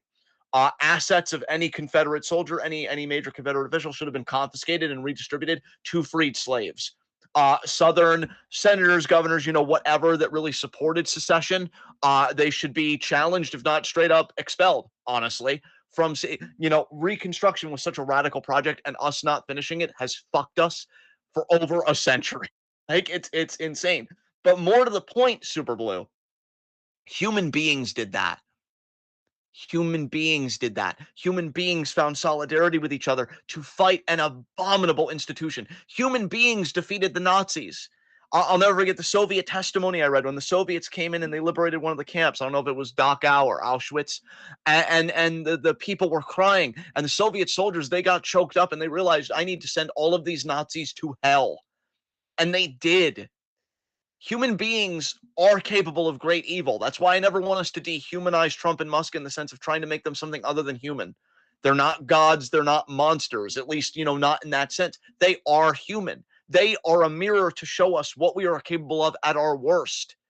But we've also seen human beings, MLK, Malcolm X, Harriet Tubman, others. I mean, every anarchist that I admire, Karl Marx, so many people show you what humanity can do at its best. at its absolute fucking best. So no, I don't need to find God to get through this. And in fact, Super Fred Blue, look, Hampton. yeah, thank you. Great shout, man. Great shout. Way to come back into the fucking chat. And look, Super Blue, I'm gonna be honest with you, and I've been honest with everybody, whether they like it or not. I do not like my life prospects in this regime. I was telling my sister got like upset and a bit of exasperated with me yesterday because I'm like, well, I'm probably gonna be dead in 4 years, so what do you want to do? And she's like, you gotta stop talking like that. And I'm like, well, I'm disabled. Before they went after the Jews, look it up. T1 program, the Nazis. They exterminated disabled people. People found out about it. They were justifiably upset. Nazis quietly stopped it, and then they quietly, resumed it, right? But as long as I'm alive, and I'll crash the fuck out, and I've definitely been having my moments where I'm like, oh God, everything's terrible. I hate it here. I hate it here. I hate it here. I want to thank you for that question because it just reminds me that no, I don't need to prostrate myself. I don't need to surrender my power to an entity that more than likely doesn't exist, right? Because again, this anthropomorphized God, all that, I think it's a bunch of horse shit. If you want to talk to me about more naturalist conceptions, like, hey, maybe nature actually does this with you after you die, then I'm interested. Because I really feel like we don't know everything nature is capable of. And I think the cosmos is an ever fascinating and ever complex reality, right? Entity, I guess, in a broad way of speaking. So no, I'm never gonna give up on people. Ever. Even the people like I was so angry after the election because one of the top Google results is what is a tariff? No, like it'd be so easy to be angry at them, and I want to be angry at them, but you know what? Those same people, the same species that can have people like that, have people again developing cancer vaccines, developing antibody treatments for a disease that is going to define a generation in COVID, that feeds hungry children, and even if it means getting arrested, protests a genocide, even if it means getting deported. Human beings are awful and wicked and evil at times, but at other times they could be incredible, breathtaking, stunning, innovative. It's all what we choose to feed. I've been telling my friend Just Alex on YouTube. He's been doing a raw cognizance on TikTok. I think it's a pretty solid TikTok. I would go check it out. But he's more liberal. He says he's going further left. We'll see about that. We'll see how far he goes. But I've told him it is up to us to decide how history remembers us in this. Are we going to be the people that stood with trans people, that stood with Palestinians, even if it came at personal cost? Or are we going to be like these universities and these other institutions that are like, oh, please no, Daddy Trump, please don't put the boot on my neck. And then guess what happens? They put the boot on your neck anyway. Because capitulating to fascists is never going to sate the fascists. And you shouldn't have to sate the fascists because fuck fascists. The only thing I want to sate them with is my fist in their fucking mouth because that's what they deserve. And human beings can do it because we've done it over and over and over again across authoritarian governments, and we'll do it again here too, even if I don't live to see it. Even if I don't fucking live to see it, it will happen. So no, I don't need to look for God. I need to look for the helpers. I need to look for my fellow human beings and make up a plan together. Now that you're back, I think I'm done with my sermon. If there's anything you want to say for yourself on this question. It's not really something that I had thought about a whole hell of a lot, but I am definitely realizing during the Biden regime, I was starting to sort of explore the question of faith a lot more. And since Trump is in office, I haven't even thought about it at all. It's just completely out of my mind entirely, and I'm entirely focused on basically distracting myself from the real world as much as possible. And you know what? I get it, man. But you know what? Like, I try and do what I can. I've definitely been more in that state lately when you talk about distracting yourself. But I still like. I think it was just was it this month or was it last month? I think it was this month. I gave $100 to a trans organization here in New Hampshire, and I want to give even if it's just $10. Some months I always want to give something to trans people and migrants and this and that because we're all in this fight together. And I'm doing my reading, and like I said, philosophically, I don't think I'll ever believe in a God as traditionally defined, but I am thinking about the universe in new ways, and I am thinking about death in new ways that I never have before. I mean, I even read some great writing last night, but I'm not going to get into that. That'd be a whole other 30 minutes. But no, I can have my beliefs, but I'm not counting on those beliefs to save me. Direct action gets the goods. And in fact, it's funny that you postulated it as a binary between theism and atheism, Super Blue, because I always did love the saying, even if it did come from my edgy teenage atheist phase when I first heard it, that two hands working together achieves more than 1,000 clasped in prayer. Praying isn't going to make Trump go away. We can make Trump go away. and it'll come at a cost and it'll hurt. And that's the thing. I think the sacrifice in the abstract understandably terrifies people. It terrifies me, but that's just the reality of it. That's the only way this is going to end, is if we make it end. I really do think a general strike is coming.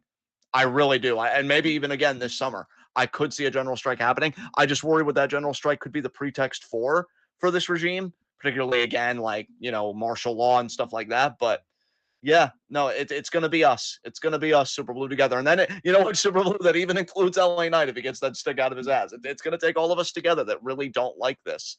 So we'll see what happens. But next question. Yep, next up. How long will it be before WWE's profits are affected by Trump? Will they stand against him if so, aka if the ratings go down, the fans unable to go to shows, merch sales, and so on? If they'll be affected. Because I don't know Yeah. how tariffs would affect Truthfully, WWE. if anything, I honestly think that they are going to try, while Trump is in power, to kowtow to him. And they're going to keep going further right, and they are going to actively start appealing to MAGA, and it's probably going to increase their profits because they're going to alienate a lot of people, but they're also going to turn some of their fans, like whatever the portion of their audience is left after they've alienated people, into hardcore cult level fans. And hardcore cult level fans spend a hell of a lot more money than casual fans. Yeah. Yeah. Huh. All right. Oh, you're Yeah, just gonna sign on? I think I'll just sign on because I really can't even conceive how their profits would be affected currently. Gesundheit, sir. Thank you. Yeah. So next question. So this one's personal to you, John. Oh, Super Blue wants to know what happened to your dad and if he tried to reach out to you before he passed away. oh, don't mind telling this story. What's one more? So yeah, Super Blue, it's crazy because I'm not gonna give you the whole story since you just asked specifically like what happened with my dad. Long story short, it was accidental ingestion of fentanyl. The fentanyl crisis got him, which really surprised me, honestly. Apparently he was doing cocaine and there was some fentanyl mixed in, and then what do you know? It just fucking took him out. Reaching out, he didn't, but my sister and I, we got to see him before we died because we actually went home, like where we grew up and everything, to get my grandmother's ashes because she was cremated because she had died like I think like a month before or whatever, and we had made this whole plan of like, okay, we're gonna do all this. It was such an emotionally draining journey. Beautiful in a lot of ways, but man, like that is like a lifetime memory, right? That is like seared in there. And we go to our old apartment complex, and her unit's been sealed off because of the bed bug infestation, which they never took care of. And I could rant about that, but you didn't ask about that. And this is personal stuff, so I got to keep my emotions on a lid. And at first, my dad wasn't coming around, and I'm like, oh man, because I did not want to see him, right? Like I hate the man. I've always hated the man. I've softened up on him a little bit in the sense that I understand that he was a very complicated person, that he had his own trauma. I just have so much fucking ill will towards him that, call it immaturity, call it a rightful gripe, whatever you want to call it. I just have it. Right. And so, even with as much understanding as I have with him, I did not want to see him. So I actually remember I was telling my sister, I'm like, yo, let's go. Let's go. Cause like we had done everything. We came to the apartment. I think my sister really wanted to see him because she's always had a better relationship with him than I have. And I don't begrudge her for it. I think the world of my fucking sister. She's my favorite person. I look up to her so much. And she was always more compassionate to him than I was. And I sometimes consider my lack of compassion a moral failing.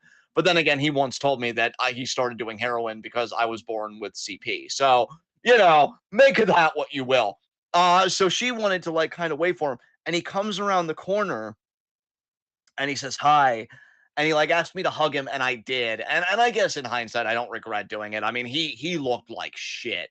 I mean, he had a distended stomach, and yeah, like very emaciated face. He looked bad. Like it's actually amazing the fentanyl took him out, because if it didn't take him out, I feel like he maybe had a month more tops. Like he looked like barely functioning. And I think even if I remember correctly, he used either a walker to walk or a cane. He just couldn't walk on his own power. He couldn't stay out with us very long. Like he had to go back inside. So he was very weak. And Sir Blue, it's funny. I was happy to see him in that state because why I stress to people why you can't mythologize these fascists, why you can't give them the godlike image that they fucking crave, and like all this stuff. I'm speaking from a personal place because I was terrified of my dad for so long because I had mythologized him like, oh, he's this monster, nobody could stop him because his own mother, my grandmother that raised me that died a month before, she like had always like folded and really struggled with him. He had left her in tears constantly and feeling like we were powerless, even asking Christy and I when we were children, why don't you talk to him? Why don't you stand up to him? Well, it's like, lady, Jesus Christ, if you're not willing to lead, like, and I love my grandmother for a lot and she did the best she could. But I mean, that's the culture of where I grew up when it comes to my father. But seeing him like that, I realized like this isn't a god. He was I believe he was 62 or 64, Cliff. I want to say 64. Um, no, you know what? Wait. Actually, he might have been a bit older because if he passed away 2 years ago, that would have been 2023. He was born in 58. So yeah, 64. I think 64, just about. Yeah, he would have been 65. Would have been 65. Um, but yeah, and so seeing him in that state, I realized like, wow, he's just a man. Like I didn't really fear him anymore. Like I even knew. I used to say like in therapy, sometimes I wish that he would hit me so that I know that I could take it because I had it in my mind like, oh, if he hits me, he'll just kill me. Because my grandmother always used to make a big deal about like his temper and his anger issues. But now I looked at him like, man, if he tried to hit me now, I could kick his ass. Like, because I am pretty built for a disabled guy. My upper body especially. I got those arms. You know what I'm saying? So I'm glad that I did. I really didn't want to see him. I didn't want to like do any of that, but doing it, I think, allowed me to see like just how vulnerable he was, how human he was. And yeah, 2 weeks later, after I saw him for the last fucking time through Blue, accidental fentanyl ingestion. So look out for your loved ones. If any of your loved ones have a drug problem, just, be careful because you'd think I never thought fentanyl would be in my neck of the woods, but like, I guess everybody thinks that, right? Oh, this bad thing that's happening, it could never happen to me. Not true. Not true. So next question. Next question is also just for you, John, and this is: when did you perform a colonoscopy, and why aren't you still in the medical field? Well, fine. Okay. You know what, Super Blue? I really feel like your questions have been quite quality this go around, so I'll give you this one. I've never performed a colonoscopy. I've had a colonoscopy performed on me, and man, was that an experience. But I've never performed one. And why am I not still in medical? Well, I mean, again, I got out at the right time. We are very anti-medicine over here, don't you know? You just have to drink 3 teaspoons of cod oil, and that'll cure all your cancer and shit. So says RFK. I want to do the voice, but it wouldn't even matter because I have Crisp on. Plus, I don't want to make Ashton recede into himself. Uh, but yeah, I got out at the right time. They would have cut my job anyway. Next question. We have 3 questions from your son, my nephew, Abel. Okay. First up, what are your goals for 2025? Survive. Yeah, really. Yeah. I mean, Abel, I know in our group chat we talked about our goals. I should also be honest. That one goal I told you guys about, that more an SFW one, I failed at that.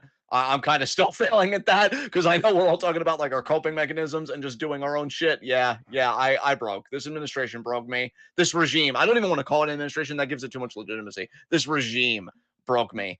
And so yeah. But the other writing goal I still hope to do. I think survive and write more because I miss writing philosophy so much. But reading it, oh my God, when I read it, I'm so at peace. Oh my God. If I could just, no, that's not true. I was going to say if I could go off to an island with all the philosophy I need, would I leave all you people? But no, I love you all too much. I can't do that. That would break my heart. I can't do it. But it does center me a lot. Any other goals you have besides surviving? Any fun goals you can think that like I at mean, least give yeah, you I've hope in the got future? some weight loss goals. Which you're killing, you fucking king. Thanks, bud. Doing fucking Uh, great. caught a glimpse of myself in the mirror in the bathroom when I got done peeing, and I was like, you know what? I'm starting to look pretty good. I'm pretty proud of myself. I agreed. I also got a glimpse from you from my own vantage point, and yeah, nice. Yeah, multiple states away. That makes sense totally. Uh, That's right. That's right. uh yeah. That's really about it. Like I have like negative goals, which is like don't let this happen, don't let that happen, but that kind of all just kind of comes back to the survival thing, honestly. Yeah, yeah. No, I totally get it. And honestly, I would just say to anybody, so long as you're not hurting anybody else and really hurting yourself, any coping mechanism you have, give yourself the grace to use it when you feel you need to. Because I mean, everything is fucked. I mean, these are unprecedented times that we're in, at least in our history. And how anybody wants to navigate it because it's so new for everybody, I get completely. I mean, I'm still kind of figuring shit out, right? So yeah, yeah. Fun goal, right again. Dark goal, don't die. I'm right there with him. So next question from Abel. Yeah. Second question from Abel. Based purely on talent, who are the top 10 best women's wrestlers of all time? Talent all time too. Shit. Yeah, Um, this is almost impossible for us to do because we just haven't seen women's wrestling going back far enough. Like, I'm sure, like, Manami Toyota would probably be on the list.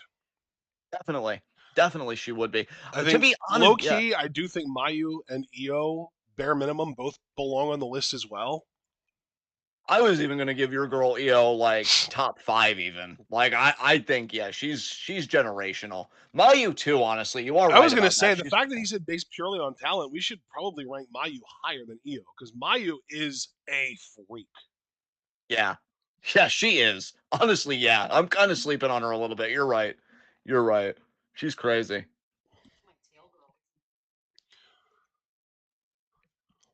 Best women's wrestlers of all. I think honestly, this might be controversial. I think that Mercedes Moné belongs on the list. You know what? I would agree, but it's not as strong of an agree as it would have been even a few years ago for me. But I do still agree. See, and I feel like she's back to like building her legacy at this point. I think she's been killing it over the last few You know months. what? And that's fair. And I haven't been watching, so I really can't judge that harshly. I'll have to go and watch what I can. Her I'd mic love to. work is dreadful, but Yeah, yeah. this But is if we're based talking purely purely in on ring, talent. Yeah, I really want to put my girl Utami on there, but the Marty Gold stuff has really kind of put a pause on her legacy right now. and it's funny because like, where do we draw the line at talent? Because when we're talking about talent, like I think what makes Utami really special is more like between the ears stuff than pure physical talent. But like having really good like ring sense and psychology is a talent, right? Yeah, for sure. So like yeah, like how do we like weight those kind of thing? Yeah. I mean, God, again, like you said, it's impossible for us to do because like our pool, and I think we consume a lot of wrestling, but like our pool, even relative to that, is so limited. Here's Because a like name I that even I think Mina Shirakawa has been kind of sprinting lately. here's a Uh, name that I yeah, don't think will be controversial at all. yeah. Gail Kim. You know what? Yeah, yeah. I would agree with that. I would agree with that. Uh, God, Paige really fucked up her legacy. I can't even say her with a straight face. Yeah. Uh, Jeez. What about I was gonna say Jordan Grace, but I don't know if that would be No, viable to absolutely people. not. Nah. I feel like she had a hot minute though. There was a period where I feel like she was on top of the wrestling world for women's, but and kind of came and went. Um, just trying to think about TNA and stuff. Awesome Kong could have been another big one, but I don't know if she's done enough to really kind of warrant that place. Always wonder what her WWE run could have been like. Uh, yeah, it is. It is just difficult. It is definitely difficult. Hmm. Should we just kind of leave it at that? Move on to the next question because I don't want us to have a lot of dead air I here. think we've gotten to like 5 or 6 maybe Yeah, because we named like 3 or 4 Joshis and then Mercedes and Gail Kim. yeah. Um, God. You know what? Here's another name for the list: Victoria slash Tara. Oh, you know what? That's a hard agree for me. Yeah, Yeah, she's fucking great. Yeah. Um. You know what? Here's another name I'm going to throw out there, and this is an older school name, and maybe this is just based on legacy. Chigusa Nagayo. Yeah, okay. Oh my god, there was a name that I was actually thinking of that I wanted to put out there. What about Bull Nakano? Bull, and I'm also thinking maybe Mako belongs on the list. Mako definitely. Dude, Mako's been in the business forever. I think she's definitely earned her flowers. Yeah, I think the main lesson to take away from this is that this list is going to be like 80% Joshis, Yeah. or I guess 70% Joshis because we've already named 3 non-Joshis. Yes. So, God, can we think of one more name? Let's just think of one more name and Do then you we'll think move on. Asuka would deserve a spot? Because I know Cliff mentioned You know Asuka. what? Perfect. Yeah, let's do that. Perfect. Let's move on. Third and final question from Abel. It's the meme question. Have you acknowledged your tribal chief today? I haven't acknowledged Jacob Fatu today, so thank you, Abel. Jacob Fatu, all gas, no brakes, dog walk their asses, baby. You got this. You never even actually acknowledged him. Oh, I'm lifting my finger up. I acknowledge you, Jacob Fatu, my tribal chief. Fuck. Two. Jimmy Uso. Did you say fuck Jimmy Uso? Yes. The fuck got cut out. So it just sounded like you were really emphatically saying Jimmy Uso. Correct. Jimmy Uso. Did that make it? No, it actually didn't. Fuck, you gotta be fucking. I said it right into the mic. You Fuck gotta back Jimmy up. Uso. There you Fuck go. That Jimmy time it Uso. was. Yeah. Fuck Jimmy 3 Uso. times in a row. There you go. We There. heard it that time. Good. Don't you All ever right. do that to me again, Crisp. Fuck. All right. Next set of questions are from Amari. First up, what are your thoughts on the Avengers Doomsday casting announcements? I mean, I'm excited. You know, at this point, like, I'm not saying that I have like Marvel burnout per se, but I'm just like, just give me the movie. You know, I'm sure it's gonna be cool. I'm sure it's gonna be fun, but like, I'm gonna just wait until I see stuff because Ash and I already do so much content. I'm not about to give like bandwidth for anticipation of that. Now, the final season of You, on the other hand, oh, I'm anticipating the fuck out of that. But this, I'm like, it's still a ways off. I've got more pressing things, especially in this country with everything. It's hard to get excited about, you know? So, like, I'm sure it'll be great, but yeah, it's cool, but I didn't really like lose my mind over it. What about you? I, being as honest as possible, I am. I won't say that I have straight up like Marvel burnout. I think I have like Marvel nostalgia burnout. Yeah, Like I am so ready to be done with the Avengers Endgame, like the Infinity Saga era of heroes, with very few exceptions. Like, sure, keep around all of the everything related to Wakanda.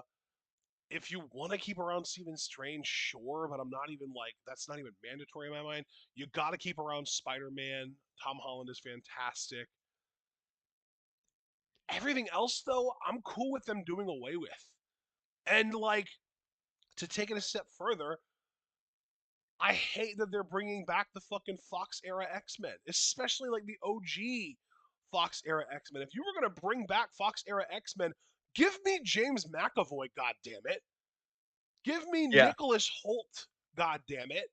That's the era of X Men that I want to fucking see in Marvel movies. I don't give a shit about Ian McKellen and fucking Kelsey Grammer. Fuck off. yeah, yeah, absolutely. Like that legitimately that annoyed me when I saw that those characters were going to be in Avengers Doomsday, but they were played by those actors. And here's the thing: all respect to Ian McKellen, he seems like a genuinely great dude. Fuck Kelsey Grammer. That dude is a piece of shit. Yeah, he's full on straight up Trump supporter. So, like, yeah, like, don't really need that fucking shit. And meanwhile, you've got a whole new cast of younger actors and actresses ready to fucking go to play the X-Men that people are already familiar with, but I'm pretty sure that this is just like a Kevin Feige nostalgia thing. He wants to bring back his buddies from the first X-Men movie that he worked on. Yeah. I hate it, dude. I legitimately despise it.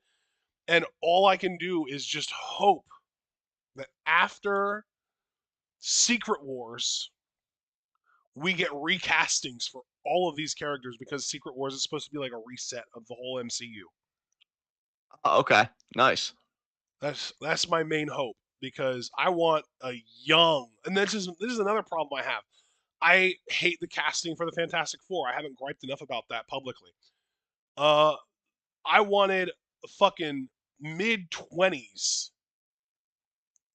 Mr. Fantastic, mid-20s Sue Storm, maybe 30 at the oldest thing, and like a fucking high teens, maybe young 20s Johnny Storm. And we got fucking Pedro Pascal's old ass? Really? Y'all really Like just had to Pedro go out? Pascal, but that was not it. No, Like, I like Pedro too. And here's the thing: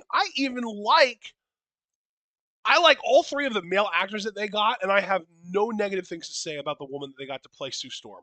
Nothing negative to say about her at all. I'm just not familiar with her. Vanessa, I forget her last name. Vanessa something. Kirby? Vanessa Yeah, Kirby, right? yeah. I'm sure she's fine. But like, it's an age problem for me. I wanted the Fantastic Four to be young. I wanted to see the Fantastic Four become the Fantastic Four because like we've seen it done twice, but like the last time that we saw it done was like over a decade ago at this point, right? Yeah. And most people didn't even see that version of it because that was a fucking box office bomb. So it wasn't viewed by that many people. And the one that most people did see was 2 decades ago. And that was even done in such a way that wasn't comic accurate. I want to see a comic accurate origin story for the Fantastic Four, goddammit. And they're Yeah. just not going to do it. And that pisses me off. Yeah, I could go on a whole other tangent about Fantastic Four because I was really kind of hoping, low key, that if you wanted to be bold and do kind of a different Marvel movie, you wouldn't have necessarily a villain, or at the very least, the villain wouldn't really be like the main fixture.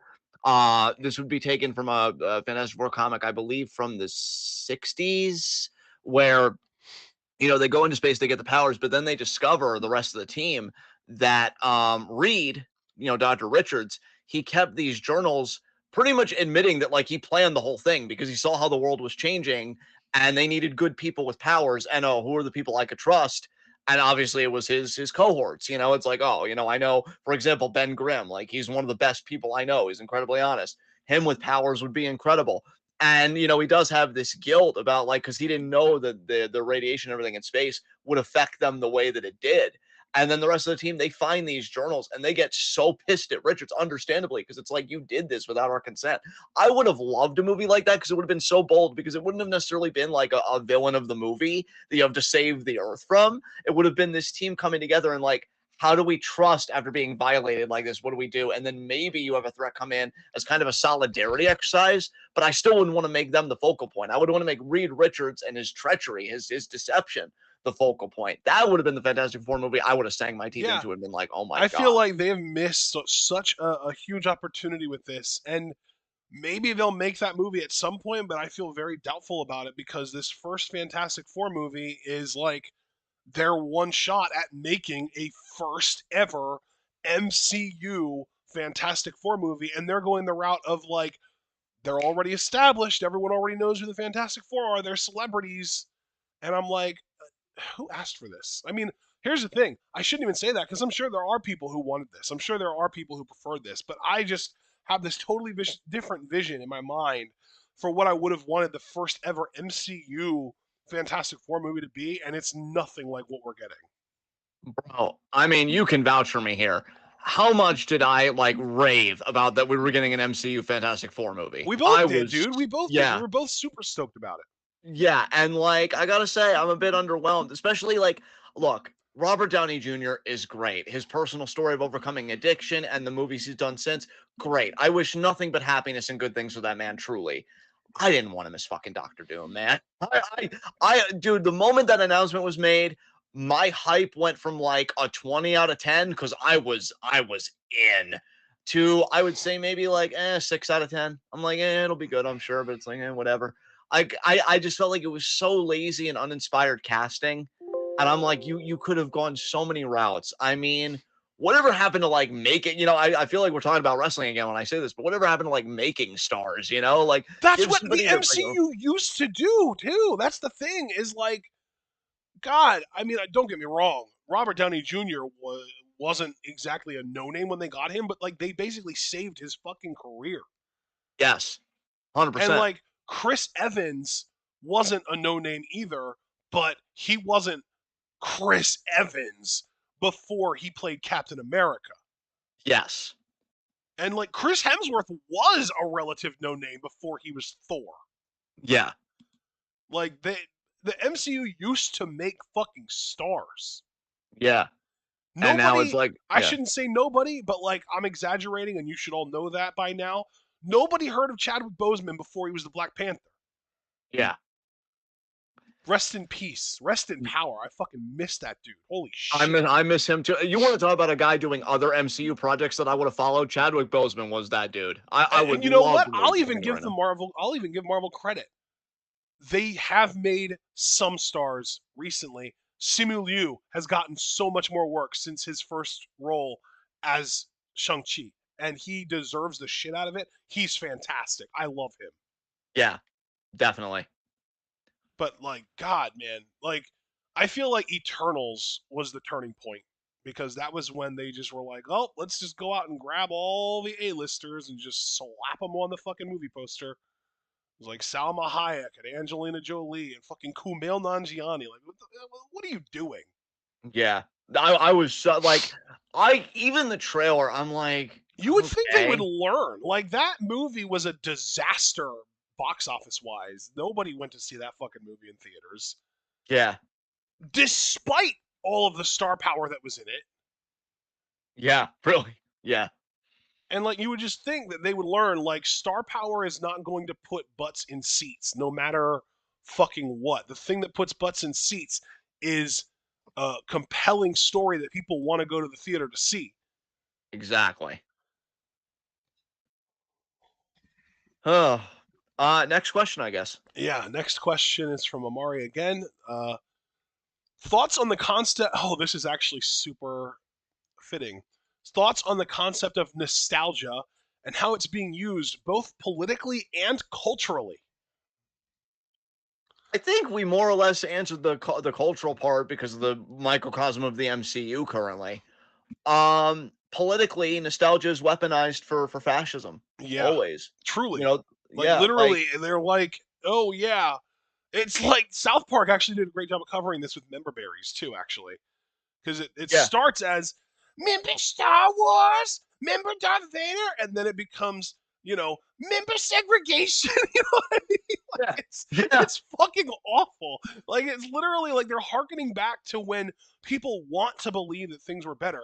But when you actually think about the way that things actually were at that time, the only thing that might have been better was the shit that you got to experience in your own privileged life.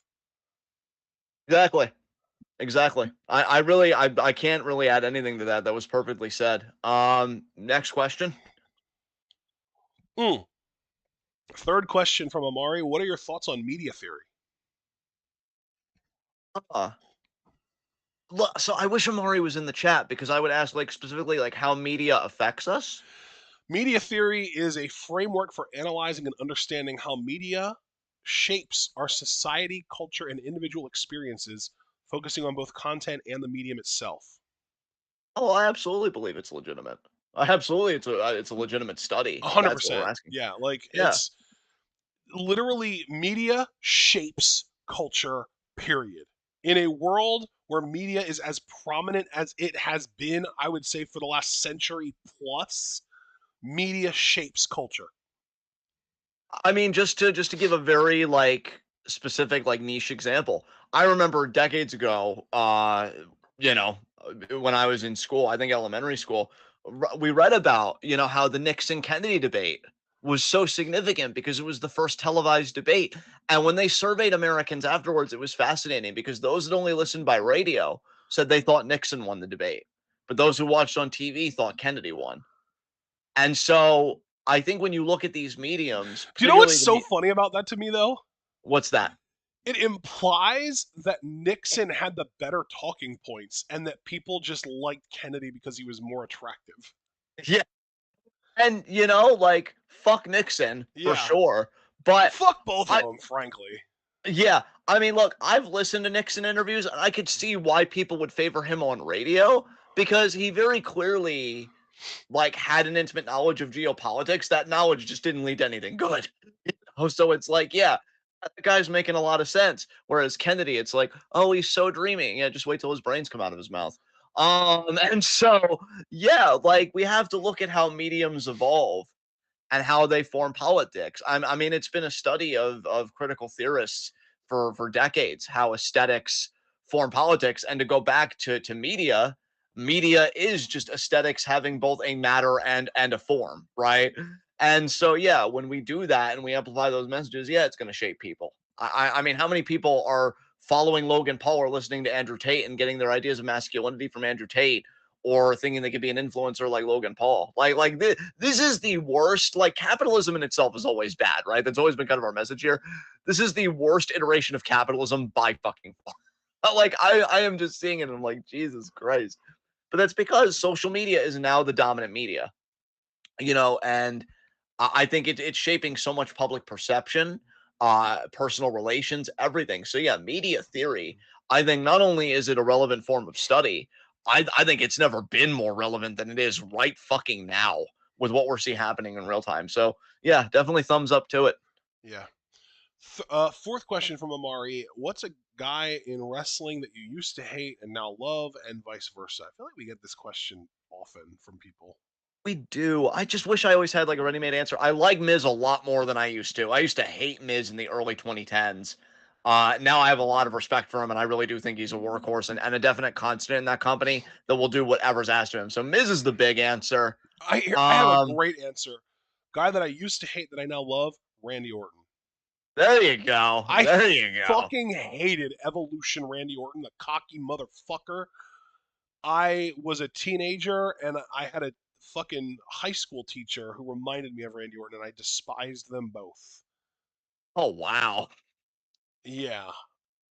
And the worst part was I had him as a freshman and I couldn't even get rid of him because he ended up being my senior project advisor and I hated him. Ew. Yeah, no, he was awful. Um, so I think Orton's fucking fantastic now. He's like one of my top 10 favorite acts on SmackDown. Uh, Yeah. so that's the used to hate now love.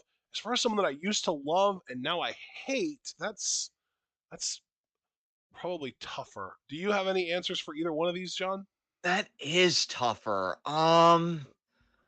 Let me really think about that. I mean, I don't want to think too long because again, I want to avoid dead air. But yeah, love and now hate. I don't.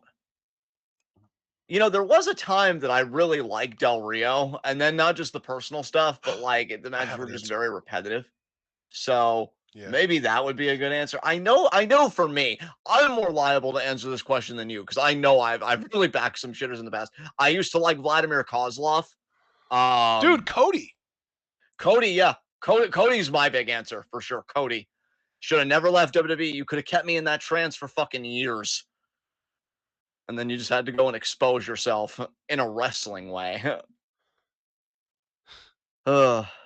My answer for someone that I used to love that I now hate is Will Ospreay. There you go. We fucking loved Ospreay when we watched him in Progress. He was awesome. We thought that this dude was like the next evolution of pro wrestling, and unfortunately, we were right. It's like, oh dear God, what have we done? Yeah, yeah. We used to both love Ospreay when we watched Progress. We thought he was fantastic. We thought his matches were great. Um, and even in New Japan, when he was a junior heavyweight, we thought he was great. We rooted for him. We actively rooted for him when we found out that he was gaining weight to become a heavyweight. We were like, yeah, let's get Ospreay in the G1. We were into it. And then he fucking blackballed a woman, and then he put on all this weight and got over pushed in New Japan to the point that he squashed Ibushi, and it was gross. and his promos are some of the worst in history ever, and he's just awful. Like his entire style is way too influential on this generation to the point that it's very detrimental. Like everything, I just can't stand the guy now.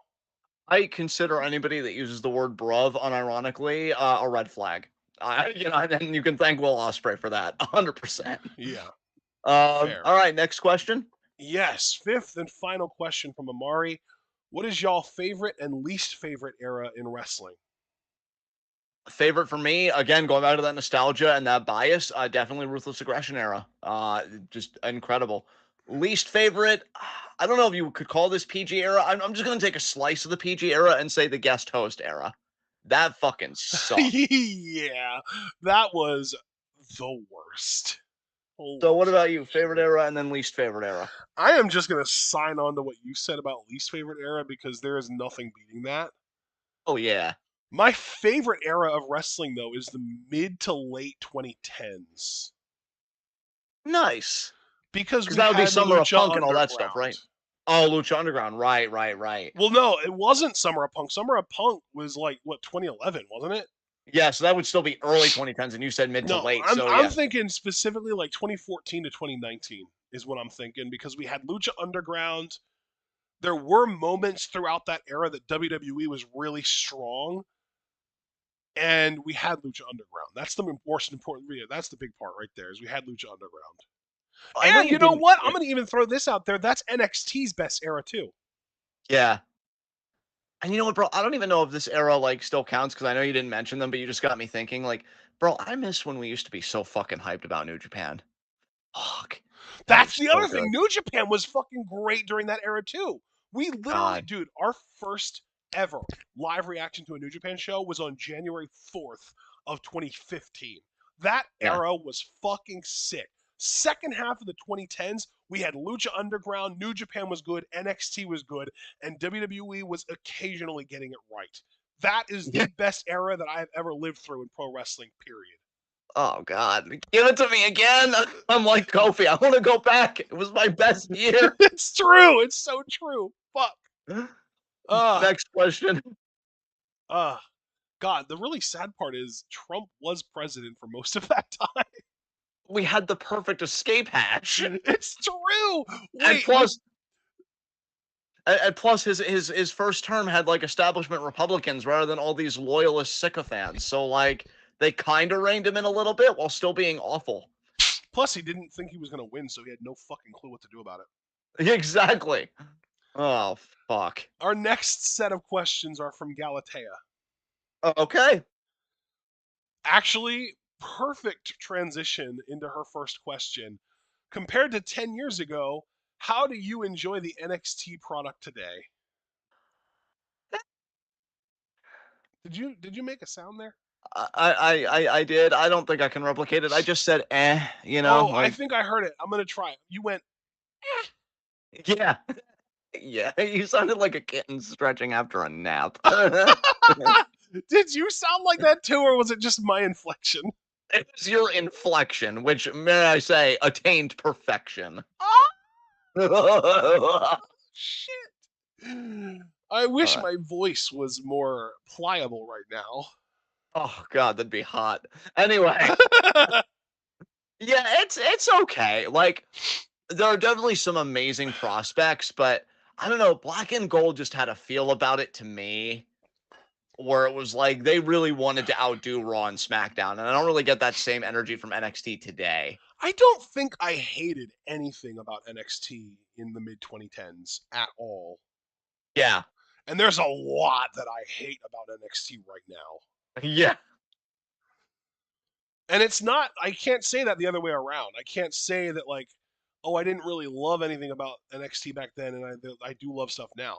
I love stuff about both products. I love stuff about current NXT, and I loved stuff about 2010's NXT too.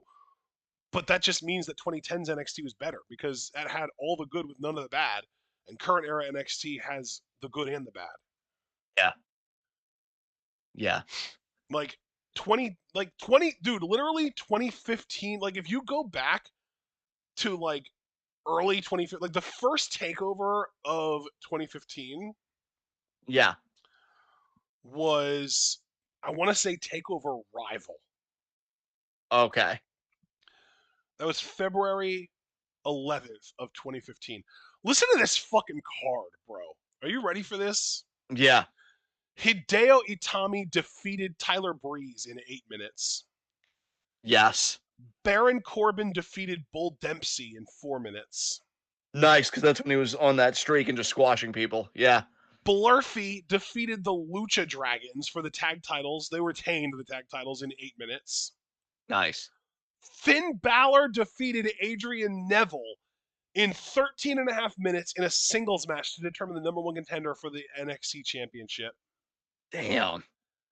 Sasha Banks defeated Charlotte, who was the champion at the time, Bayley, and Becky Lynch in a four-way women's match for the NXT Women's Championship in 12 and a half minutes.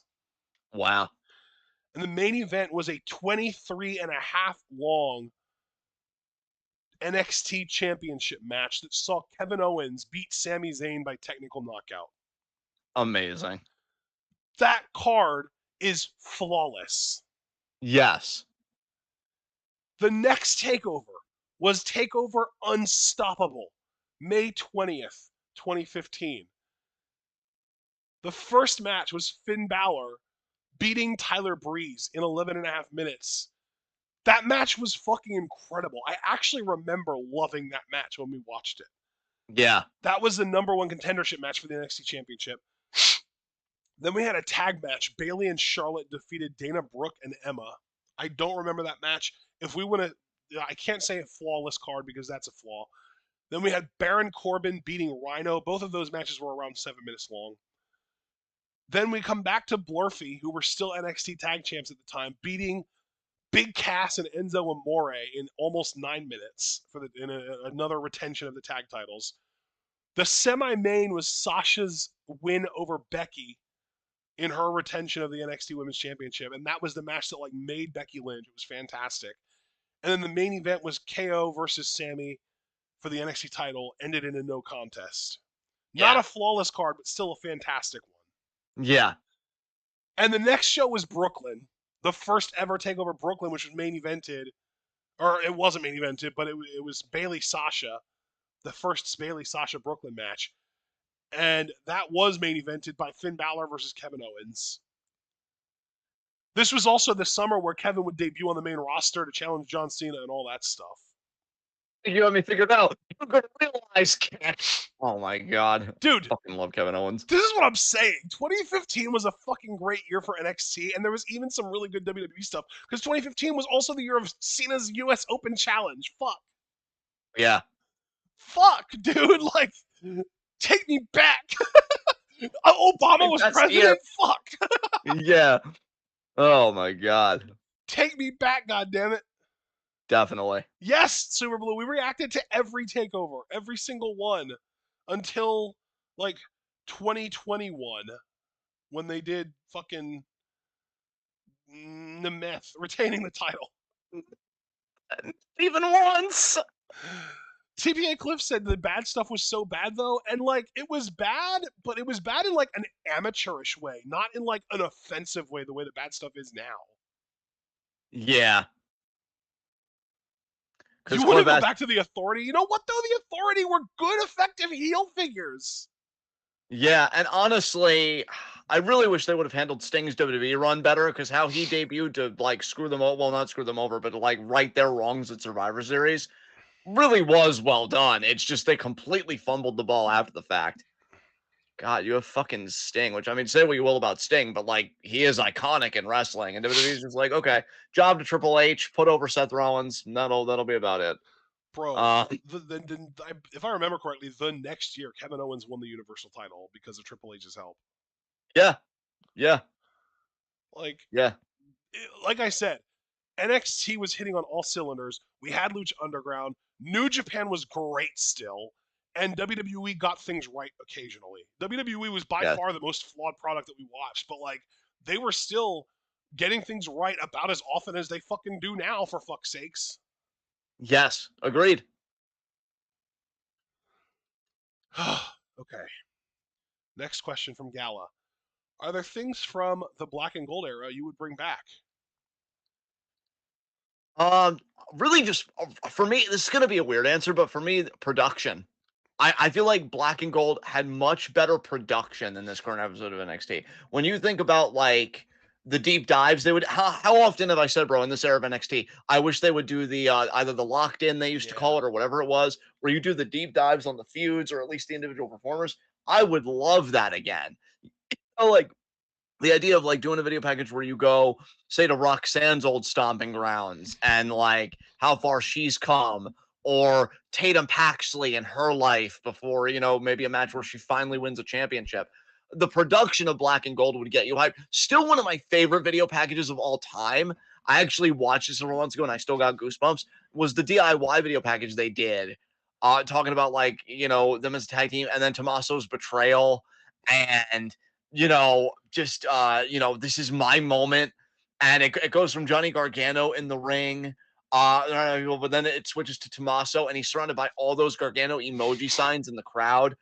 NXT Black and Gold production, the people that worked on video packages, that did like the little mini docs. I want that shit so bad again because that creates the feel of a product and it really gets you immersed in the characters and stories. I really, as I've gotten older, I've really appreciated the production side of things a lot more. Yeah. So yeah, that's gonna be my weird contribution. Is I wish it had the production value of Black and Gold. But what about you, bro? A strong, well-balanced tag team division, please. Yes, great answer. Great I answer. am so fucking sick of Fraxium and then everyone else feeling inferior. It sucks ass. Dude, I hate that they're the tag champions while I have to settle for Tyson and Tyreek on fucking Evolve. Yeah. What the And I also fuck? hate that Tyson and Tyreek are heel. Yes. Yes. I hate that no quarter catch crew should have won those fucking tag titles at Deadline, and they haven't. And I don't even know. I mean, granted, that's on me because I've really been checked out of NXT, but I don't even know what they're doing right now. And it's like, fuck. Yeah, I love that answer. Yeah, definitely. I Um, also really like the fact that NXT used to actually have number one contendership matches. We never see that anymore. that's true. That is true. Yeah, that's a great point. Third question from Gala. We've discussed how without WWE's safety rails, AEW tends to be very revealing about its wrestlers. Who is a wrestler you never want to see without guidelines again?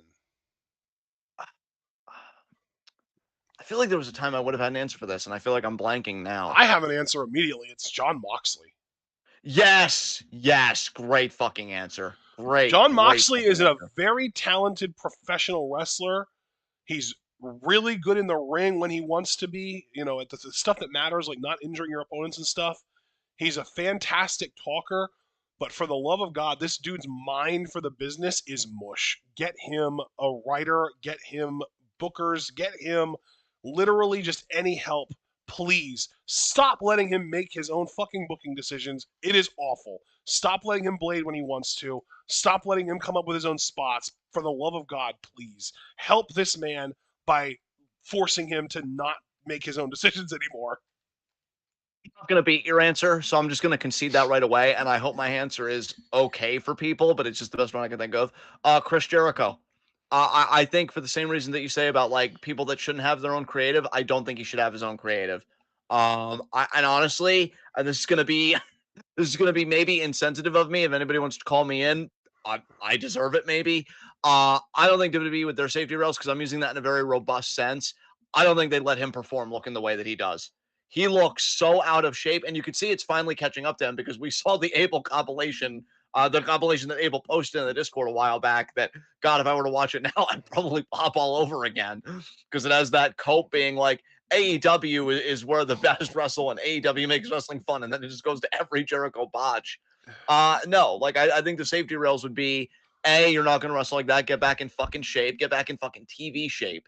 You're not writing your own shit. It's self-aggrandizing and awful, and it deflects from genuine criticism from the fans.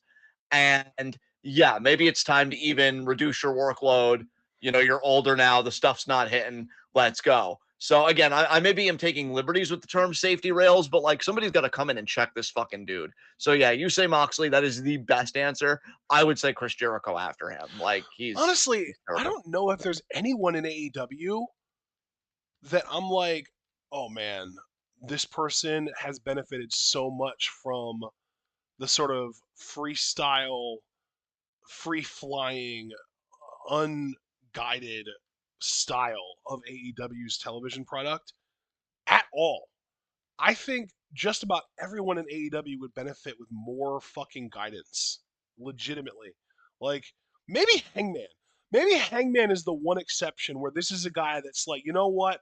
Just go out there and do your fucking thing. But also, if Hangman had a writer, if Hangman had even fucking bullet points, if Hangman had someone in his ear telling him what he should and shouldn't say, CM Punk would probably still be in AEW right now, and they would probably be doing a hell of a lot better financially and ratings wise. I mean, AEW really is proof that much like the economy, with laissez-faire capitalism, laissez-faire pro wrestling seemingly sucks ass. So, Dude, right? Yeah, yeah. seriously, it's very real. The other name I was going to say, by the way, is Mercedes. Oh, nice, nice. But Her I pro, guess like, laissez, here's the thing: her yeah, promos were not great when she was a heel on the main roster, but I remember really liking some of her mic work during the pandemic in WWE. yeah, Like during like the Thunderdome era, I thought that she was really improving on the mic and getting like really finding her voice again. And then she leaves, and I just was like, oh shit. Well, we'll see how she does now. And it's gotten so much fucking worse. It's so bad, dude. It's so bad. And like they even let her be on commentary, which is like somehow even worse than her promos. It's so yeah. bad. It's so bad. Oh my god. Like it's unbelievable that this woman consistently has great matches with anyone you put her in the ring with that doesn't fucking blow in the ring. And Yeah. yet she's still ruining her legacy by talking. Mercedes, you're ruining my legacy. Cuts to her looking in the mirror. Fuck. The evil Uh, NXT mirror that turned her evil.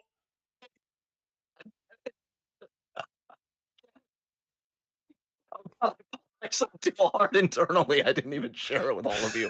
Hold on a second. We need we need summer ready to do a cameo in AEW. Get it together, Mercedes, and then walk out. Oh god, I would pop so hard. I'd probably watch AEW for that 1 week just for that. All right, next question from Gala. What about this year's WrestleMania are you excited for? I can answer this so quick. Jay Uso potentially finally becoming world champion, and Rio, Rio, Rio de Janeiro, Rhea, Io, Let's and move to Bianca. Brazil. I'm loco for Lulu. Yeah, Rhea, Io, and Bianca. Yeah, for me it is actually why don't I pull up the card? Do it. Pull it up hard. I really didn't want to do it after you said that, but I also just need to do it. I am tilting my fucking face off right now. How are y'all doing tonight? Both triple threats that are announced right now are the two matches that I'm looking forward to. And you know what? Orton, Owens also as well. Wait, what's the other triple threat? Roman Punk Seth. Oh, right. Yeah, so Io, Rhea, Bailey, or Rhea. Oh my God, now I'm doing it. Fuck. Io, Rhea, Bianca, Roman, CM Punk, Seth, and Orton Owens are the three matches that I'm looking forward to at Mania. Nice. All right, final question from Gala. Are you okay? Yes, I said final question from Gala. Let's do it. Well, it's for me only, but she did add that you can answer too if you want. Oh, well, since it's about okay, well, you can finish the question and then. What are your predictions for Pokemon Legends ZA? Yeah, since it's phrased as predictions, I can't really say anything. But what I like about it, from what I've seen, it's the battle, the battle kind of setup. It's no Right. longer RPG; it's more free range, and that I feels love more. that you just say RPG when there are so many different battle systems in RPGs. It's no longer like strictly a turn-based system. It's more like free flowing where you can like move around and stuff now. Oh, oh, really? So you mean what you're telling me is it decided to no longer suck? That's really cool. That's nice.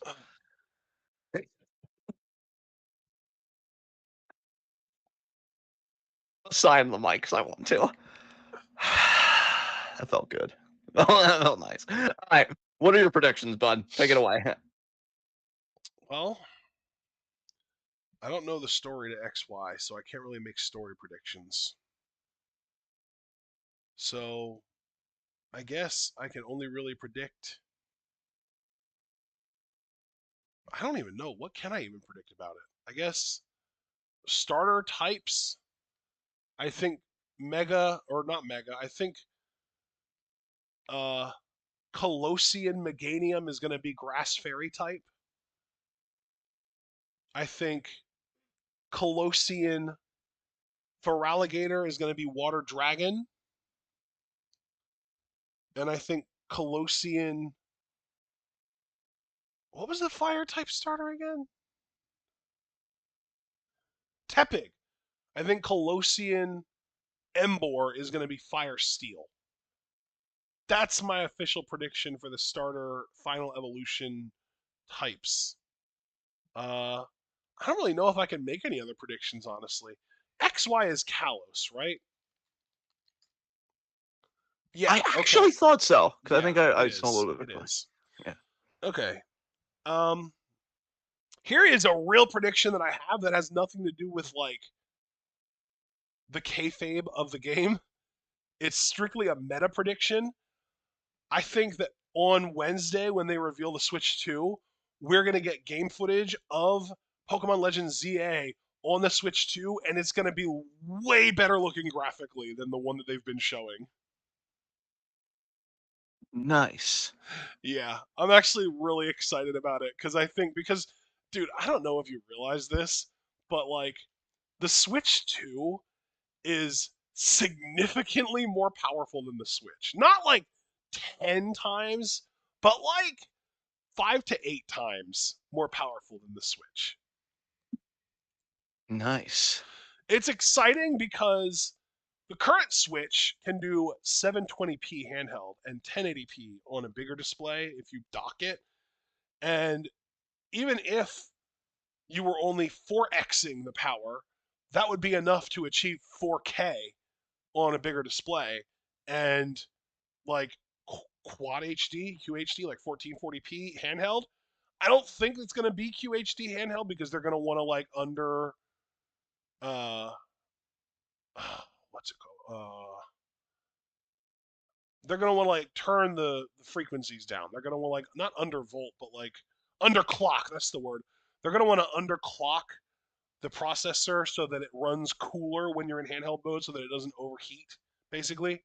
Yeah. But I think we're going to get a 1080p display, and I think there's a very real chance that we might even get a 1080p 120 hertz display, which for those of you that aren't technologically savvy, that's understandable. I'm going to help you out right here. The number of hertz that a display is how many frames per second that display can actually show you. So if you have a display that's only 60 hertz and you're playing a game that you're getting 300 frames per second in, you're only seeing 60 of those 300 frames. So you might as well be getting 60 frames a second. So this Switch 2 potentially having a 1080p 120 hertz display is very exciting because it means that there are going to be some games that you could potentially get up to 120 frames per second while you're playing, and that is buttery smooth, and a lot of people are excited about that. Nice. You like that? I popped a little. The most exciting thing to me, though, is the potential to play Switch 1 games on Switch 2 and just get better performance. Because, like, when you play Pokemon Scarlet and Violet on a Switch, all of the background characters are animated at, like, single digit frames per second, like 1 to 9, like very, very low frames per second. They look like fucking slideshows. It's pathetic. So I'm hoping that you should be able to buy a Switch 2, slap Pokemon Scarlet or Violet in there, and all of a sudden everyone in the background is just moving at normal ass speed and they don't look like slideshows because the system's hardware isn't powerful enough to actually handle the fucking game. That excites me more than just about anything, even more than any of the games that have actually been announced for the new system or have been speculated for the new system so far is just the ability to play Switch One games on hardware powerful enough to actually play the shit. Yeah. Anyway, next questions are all from Dom. We have two. There's two. I shouldn't say all. The next two questions are from Dom. First one's for both of us. Would you rather have to fight '09 Randy Orton or the entire Shield in their prime? Give me the entire shield. Hell no! Give me '09 Randy Orton any day of the fucking week. Listen to me. I pick the shield because I can take them. I can do it. I can fucking do it. So you think you're a better fighter than Daniel Bryan, huh? Yes. Oh, you mean the guy that got a complex because he was, oh, what was that phrase? The weak link? Yeah. Yeah. I can do it. Do you Um, remember the nuances of that storyline? a little bit here and there. Yeah. Yeah, you want to recite them to me?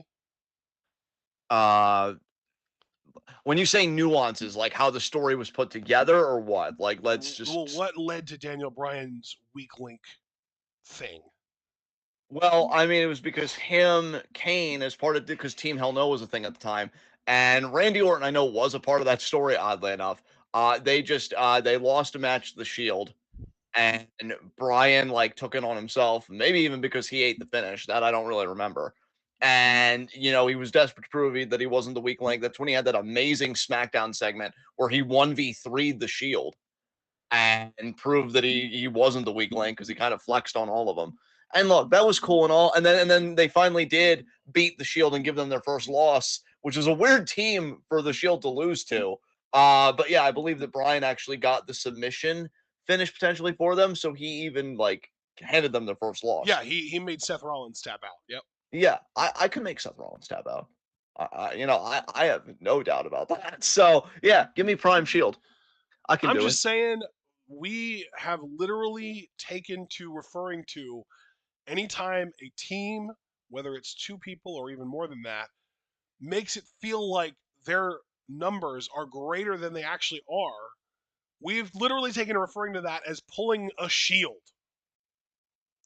Yeah, but a counterpoint, CM Punk, really fucking old, bitter, broken down. He beat the Shield in a handicap match, and I'm better than CM Punk. So yeah, yeah. I definitely, I believe in my ability. I believe in my ability to beat the Shield. So you're taking '09 Orton, huh? Yeah. Not really afraid about that punt right to the I'll skull. take one big scary dude over three of the most prolific motherfuckers the business has ever seen any day of the week. Guess we're just built different. Next question from Dom. It's funny though, because it sounds to me almost like you're picking the shield because you're like trying to flex, rather Look, than picking them because you think they'd be the easier fight. look, I don't look. I We've won 1v2 situations before in Brawlhalla, right? And it really can't be that different. You just got to be evasive, hope that they hit each other enough, and then pick the scraps. I can do this. I'm 1v3ing the shield. And plus, it'll be great training because I always promised fucking Foster that I would protect him from Jacob Fatu and others. You got to go into the fire if you want to be stronger against the fire. It's really that simple. So, next Okay. question from Dom. Yes, this is for you, John. Could you trust me to be a good uncle to adorable Abel without corrupting him? I mean, Ashton's already the best uncle that anybody could ask for. Let's get that right. But in a scenario where Ashton could no longer fulfill his uncle duties, I absolutely, just want Joe. to make it perfectly clear that it is possible to have several uncles. It's true. And factoring that in, I absolutely believe that you would be a great uncle, Dom. You're a beautiful person. I think that when you do all this evil stuff, it's mainly for show. I think at your core, you're a beautiful person that cares about other people and wants a beautiful world for all of us to live in together that you absolutely deserve to be a part of because you're a fucking king. So yeah, I would absolutely trust you to be an uncle to my son. No doubt about it. All right, next set of questions, and our final set of questions are from Rotten Butter. Let's fucking do it. Well, you already know what the first question is. First and foremost, the U trailer today. God, I miss that man. I hope he gets away with literally everything. Fuck, I love him. I'm on the opposite end of that. I hope that he never sees the light of day again by the end of the season. Oh, he will. He will. Javos was like, he's got to die this season, right? And then I did the Tobias. No, yeah, No, so yeah. confident. God, that was dude. Arrested Development season 1 episode 2 might legitimately be the single greatest episode of sitcom television of all time. Sale. I wish I would have heard most of that, but I know that you were doing the Tobias fire sale bit. Yeah, yeah. David Cross, it's so funny because I've never really been into anything he's been in like since Tobias. Although his one appearance on Rick and Morty was fucking great. Dude, Um, he's been in more than you realize. He's in a lot. yeah, David Cross, yeah, he's gotten work for sure. Like Who he's who did he very voice in visible. Rick and Morty? That one alien in the simulator episode, that was like the main like villain alien of that episode. Oh, okay. Yeah, yeah, yeah. Um, but yeah, Tabitha is just an iconic character. But yeah, you trailer just to get back on track. Music wise, there was a new Conquer Divide song this quarter, which is okay. I love Conquer Divide. You can't win them all. Sleep Token came out with a new song to hype up their new album May 9th, which I am fucking hyped for. Holy Mm, shit. you're gonna get Uh, to talk about that when we do our next Q&A in June. yes. Oh my god. So the song they released was Emergence. And have you ever had one of those songs, guys, where like you don't even hate the first listen, but you're like, oh, it's pretty good. But then you listen another time and another time, and then you just grow to love the fucking song. Dude, that is literally what just happened to me with uh that Jenny Dua Lipa song Handlebars. Yes, you were telling me. Yes. Yeah, I listened Yeah. to it the first time and I was like, yeah, it's all right. And then the next time I heard it, I was like, oh, I like this song. I don't know where I heard it, but I know I like it. And I was like, wait a minute, that's that song. And yeah, every time I've heard it since, I'm like, yes, I love this song. It's so good. That's Emergence with me. I that album. Nobody fucking talk to me when that album drops because I am gonna like seclude myself. I'm gonna listen to it because I need to get stoned and listen to that shit. Sleep Token. There you They're go. they're very divisive in the metal community because I think a lot of people in the metal community, obviously, you think of like AC/DC and Metallica and stuff like that. They're not just metal. They're really like a synthesis of genres. But man, there's a Bro, fucking metalheads are the snobbiest people on the fucking planet. You know what though? You're not wrong for some of them. They're also though some of the most passionate fucking people on the planet. I find a lot of metal like when they love somebody or something, they will die for that act. It is honestly incredible. I mean, this Sleep Token song that I'm obsessed with, it has a fucking sax at the end. I'm like, who the fuck even does that anymore? That isn't just like jazz or whatever. Like I don't know. I loved it. Definitely the highlight of my music this month. One of my Bro. favorite composers for instrumentals, Vortex, dropped his album Oh Everest this month. yeah, I saw that. I have listened to that album 3 times already. Is it fantastic? Dude, what I love about his music is it both is great workout music, but it's also great reading music somehow at the same time. So like I love Whoa. it. He does beautiful sounds. This is the first real album of his that I've enjoyed since his album Thoughts, which I think came out in 2019. So I'm like, finally, we're getting back to that sound I love because he was doing other stuff and he has every right to, right? I never want to limit what an artist does because art is beautiful, but it just wasn't for me. And like finally he released something where I'm like, this is where I park my fucking chair. Yes. Um, so yeah, Vortex album was fucking great. I'm trying to think. I've been listening to a bit more Doechii this quarter because my Hell sister yeah! my sister loves her. Bro, she's gonna blow up because even on the She's Celtic War, she's actively blowing up already. yeah, because like even on Sheamus's Celtic Workout show, like on his YouTube channel, CM Punk said Doechii's in his playlist. And I'm like, Yep. wow, that's She's really amazing.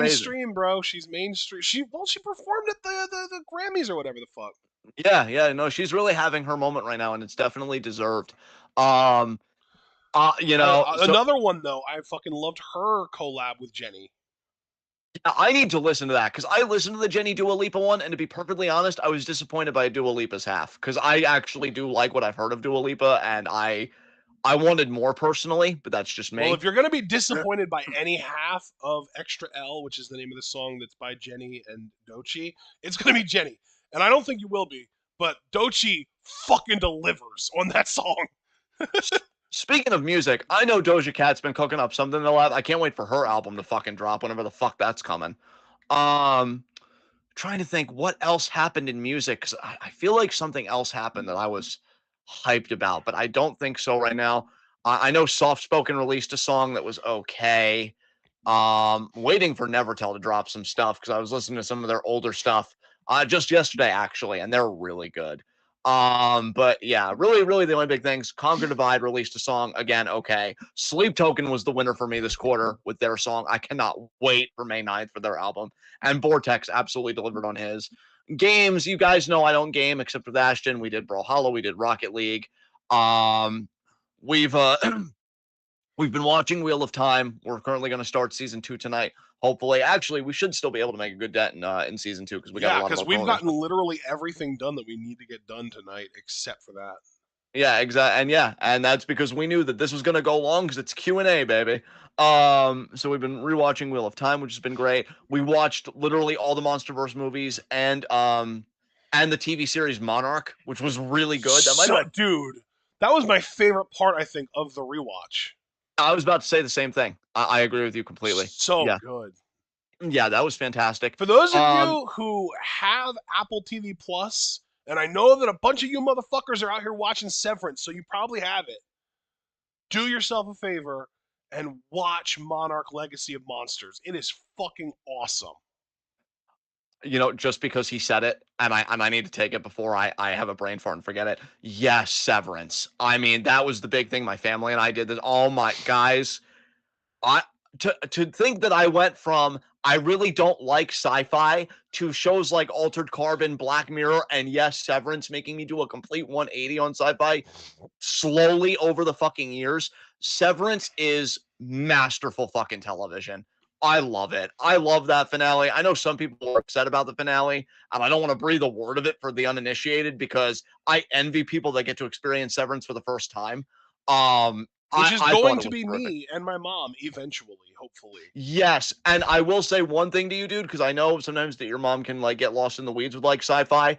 Just make sure she's keeping pace because I think when you really understand what's happening, it's fantastic. It really is. Speaking of me and the family, we also we watched what was that one show? Fuck. That one show because it was AMC, and I know Rotten Butter. Actually, Rotten Butter, you're in the chat. What was that animated show that you were crazy about? Because I know I watched the first season. We have yet to watch the second season, and you were like, "You need to watch this." Yes, Pantheon, Pantheon. Oh my god, that was really good. We did that this quarter. Perfect for the sadist in me, honestly. There were some scenes that, like in public with my family, I acted grossed out by, but then I watched privately in my room and I chuckled. I really like. I'm never getting help, but I am so glad that media like this exists. It is the right amount of fucked up for me. Thank you for existing. Um, Truth Be Told, which was an Aaron Paul show. That's really good. And I'm actually Octavia Butler. Octavia Butler's the main woman in that. Love She's great in that. her. Yeah, she's great in that. Truth Be Told is a great show. We did that. Again, like I said, Severance was the big thing. Oh my God, Severance is fucking fantastic. I still need to watch The Substance though, y'all. I still need to watch the fucking Mm. Substance. Haven't watched it yet. I may have actually gone ahead and watched that on my own time. Oh my God, did you? Holy Uh, shit. you know, not fully. Like, I didn't watch every single minute of it. It was one of those things where, like, I pulled it up just to, like, see if they really went there in one of the very early scenes in the movie, and it kind of fucking hooked me. Yeah. There's this fucking scene of Dennis Quaid, I think is his name. Is Dennis Quaid in that movie? The Yes, he is. Substance. Yeah. Yes. There's this really early scene where he is sitting at a table across from Demi Moore, talking to her, basically justifying getting rid of her from this studio that she works at because of her age.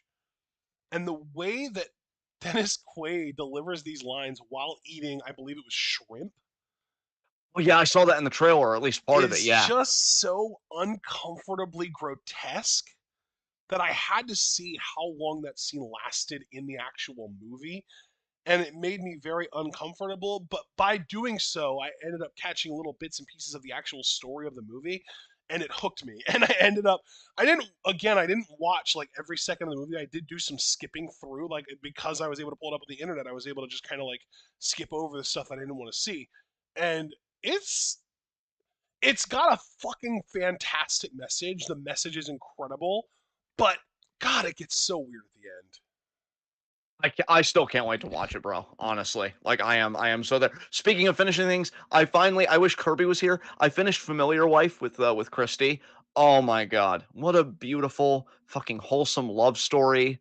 And God, Korean just media is taking over, and I'm here for it because all we do, well, I shouldn't say all we do is slop. We're actually having a pretty strong cultural moment. I just don't know how much longer it's gonna last. But yeah, like just so beautiful. What a tender love story. What else have you and I watched? We did Electric State. I was pretty mad on that movie, even though conceptually I was very intrigued by the concept. Just the execution left a lot to be desired for me.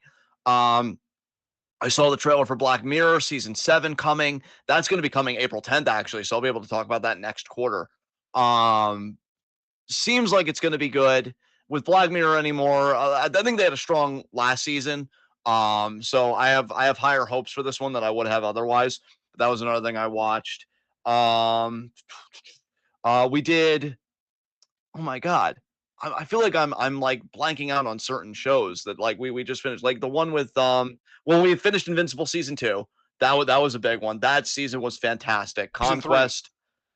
Oh, season 3. You're right. Season Yep. 3. My bad. Season 3 of Invincible we finished. That was fantastic. Conquest is just magnificent. What a man. What a Viltrumite. Gee, Uh, Jeffrey Dean Morgan. Oh my god. Dude, he ate like man at a fucking buffet Jeffrey all to Dean himself. Morgan is the version of CM Punk that we deserve. Yes, yes, yes.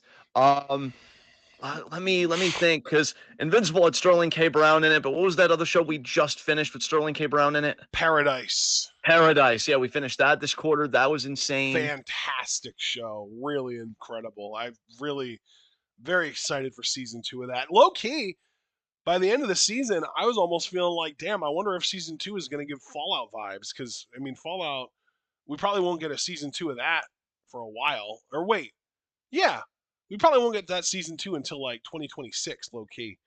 Uh, Yeah. but but I'm wondering if season 2 of Paradise is going to give Fallout vibes because I'm wondering how much of the time of season 2 of that show is going to be spent on the barely habitable surface of the world. Yeah, really. We've been doing Daredevil Born Again, which Hell has been yeah. fantastic. I mean, oh And we my did a god. full rewatch of Daredevil, including the Defenders, building up to it. That is correct. We also did that the quarter. Great shout, great shout. I gotta say, Daredevil Born Again, that series was worth it alone just for that Charlie Cox, John Bernthal scene. That was so good. I think And that's been the bank stuff, the episode 5 is so good. Literally, if yeah, you enjoyed the Daredevil Netflix show, but you don't want to watch Born Again for whatever reason, I'm not here to judge. At the bare minimum, you have to watch episode 5. It's so fucking good. I will say this as a high compliment. If you are having Marvel burnout, I think this show will remind you why you fell in love with the MCU in the first place, personally. Because I think it's some of the best stuff they've put out. Again, that Charlie Cox, They John even Bernthal drop an scene, F bomb in episode 5. The fucking cop. yeah, yeah. There's a Which is cop that says fuck in episode 5 of Daredevil Born Again. It's great. Yeah, and I mean, credit to Daredevil Born Again too. Like the brutality in that show. Holy Bro, fuck! again, episode fucking 5. The kick to the leg that breaks the bones. Holy shit. I want to look away, but I can't because it's like a train crash. Exactly, exactly. No, it's the best thing like in the MCU right now, and it reminds me, like much like wrestling, that there are diamonds still to be had in it. And yeah, just fantastic. Let's see. Let's see, what else did we do? I know there was quite a bit we did. Monsterverse was a big thing. What else was in our Venom movies? We did the Venom We trilogy. did So the we Venom trilogy. That is true. Yep. yeah, we did Venom Last Dance, which I liked more than I thought I would. That a very powerful ending. So yeah, that was interesting. Let me think what else. I personally watched Suits LA, which was like the offshoot show they did with Stephen Amell, like in the kind of the main kind of the Harvey Specter role. I gotta say, the trailer, I was so mad about it because I'm like, oh my god, this looks like it's gonna suck. And it's not the early seasons of Suits, which to me are just fantastic fucking television. If you just want 40 minutes of a good fucking time, and laugh and like all this stuff. It's definitely different, but different isn't always bad. you know, and I like it for what it is on its own terms. We've been doing St. Dennis Medical. Speaking of like shows that we do, so Yes. that's been another thing. We've been keeping up with Doctor Stone. We literally did episode 12 of season Yep. 4 before Q&A. Yep. So that's been great. Which there are certain anime that I'm waiting to see drop that I've been kind of watching. I know My Dress Up Darling's supposed to be getting season 2 soon, which I cannot fucking wait for. And Alia sometimes speaks her feelings in Russian. Season 2 will be coming, which I also cannot wait for. Javaris was asking me about solo leveling in the fucking Discord. That's like been the talk of the anime world. All I hear about is fucking solo leveling. Yeah. He's like, you got to check it out, and I'm like, maybe. Which God, I can't wait to resume watching Don Don Don with you in July. Oh my Dun, God, dun, I can't dun, wait dun, for dun, this. dun. There's another anime that I can't fucking wait to watch with you when it comes out, when season 2 comes out. I mean, what that is? Undead Unluck. Yes, yes, yes, yes. Are we getting a Dude, movie this year in December? I think so, yeah. I think that that's Yeah, what's happening next. But oh my yeah, god, that is, I think behind like Doctor Stone and Haikyuu, I think Undead Unluck is my favorite anime of all time at this point, and we've only had one season. It's just so good. yeah, yeah, yeah. Let me think. I've been watching like a lot of political commentators, but I want to focus Oh, more on the fun stuff with the we recap. finally managed to knock out watching Dragon Ball Super Superhero. Yeah, dude, great shout. 'Cause that's reaching in the bag right there. Yeah, yeah. That wasn't bad. It wasn't bad, but it was kind of a weird movie. I don't know. I've Yeah, I honestly like. I was disappointed by it. I don't blame you. I don't blame you at all. Uh I have a lot of stuff still left in the chamber of stuff that we watched together. So would you like me to start with something that we hated or something that we loved? you know what, man? You could just take the floor, honestly. Hated, loved, whatever you want to talk about. This is your time because I Okay. think I've pretty much exhausted myself. I actually did really well this time around. Normally, I sputter. I feel like 3 minutes in. I actually feel like I lasted a good bit. So, on to you, sir. Well, then I'm gonna just go in chronological order. We watched both seasons of Squid Game this year already. My God, that's right. Holy shit. Because Squid Game season 2 came out like late December, and we were still like doing season 1 at that point, and then we did season 2 at the beginning of the year. Yeah. Okay. Here's the big one, the one that I was going to use if you would have said, "Tell me what we hated." Twisters. No fucking way. That was this quarter. That was this quarter. Oh my God, I memory hold it, dude. I'm so scared. Oh fuck, dude. Dude, literally, when people talk about how like the Overton window being so far right and now it's going to culture, like culture's moving further right, that movie should be in the fucking Smithsonian or some shit as the cultural moment that's like, yeah, we're all in on this far right turn the country's making. I hate one of my least Dude, favorite movies of all time. I we fucking we hated that watched movie. that movie on January 7th at 2:50 a.m. I posted about it in the Discord. Just because I am so fucked up in the head and beyond healing, the only regret is that we didn't watch it on January 6th because it would have been so fucking I mean, perfect. we technically did actually because it was January 6th. It was just late at night on January 6th to the point that it had gotten into the 7th. Yeah. Yeah. Like that's too fucking perfect, bro. That's too fucking perfect. Mm-hmm. Fuck that movie. Yeah. Every We watched Twister beforehand, and that's an actual good, maybe even great movie. I fucking love the original Twister. It's really good. But that holds up. oh my god, Twisters is a fucking abortion. The melodrama. The fucking southern guy in the 10-gallon hat being the hero and the Dude, pro science guy and this and that. dude, I was gonna say I could have tolerated the all country music soundtrack if it wasn't for the narrative that, hey, white girl, you should leave that brown guy that you're with because he's just gonna try and scam people out of their money anyway, and the white guy is gonna be the real hero of the story. Holy fucking shit. The racist subtext. I mean, It is Jesus. disgusting. And honestly, dude, you're a better man than me because I will rake them over hot coals. Really, every fucking song on your soundtrack is a country song. Every single fucking one. I wanted to rip my ears off of my head and throw them in a fucking bin. And you know, dude, how many times of all the movies we've watched together, and we have watched so much fucking media, how much have you heard me viscerally hate on a movie in all the years we've watched movies together? Because me personally, in my own recollection, I If could we count on one hand. include shows, I could probably still get up to like enough that it would take two hands. That's fair, but I wouldn't even say more than that. And the idea that Twisters made that cut, like, it is bad. And again, I And wasn't even normally counting it's both shows. of us. No, it's never only one or the other. It's always both of us. Yeah, yeah. And that's the thing. I even said just movies. You're right. If we do count shows, I'm definitely a bit more critical there. But movies, I feel like even at worst, I'm like, it was okay. No. I had to tell my brother-in-law not to watch this fucking movie because I think he was thinking about it. I'm like, please don't. Please don't. Be better than me. Don't make the mistakes that I made. But no, please continue. You just unlocked a lot of trauma for me that I needed to I vomit am on everybody else. so sorry. I'd actually forgotten about that movie. I was okay in my life, and given where we are right now, that's saying something, and now somehow it's gotten worse. But please continue.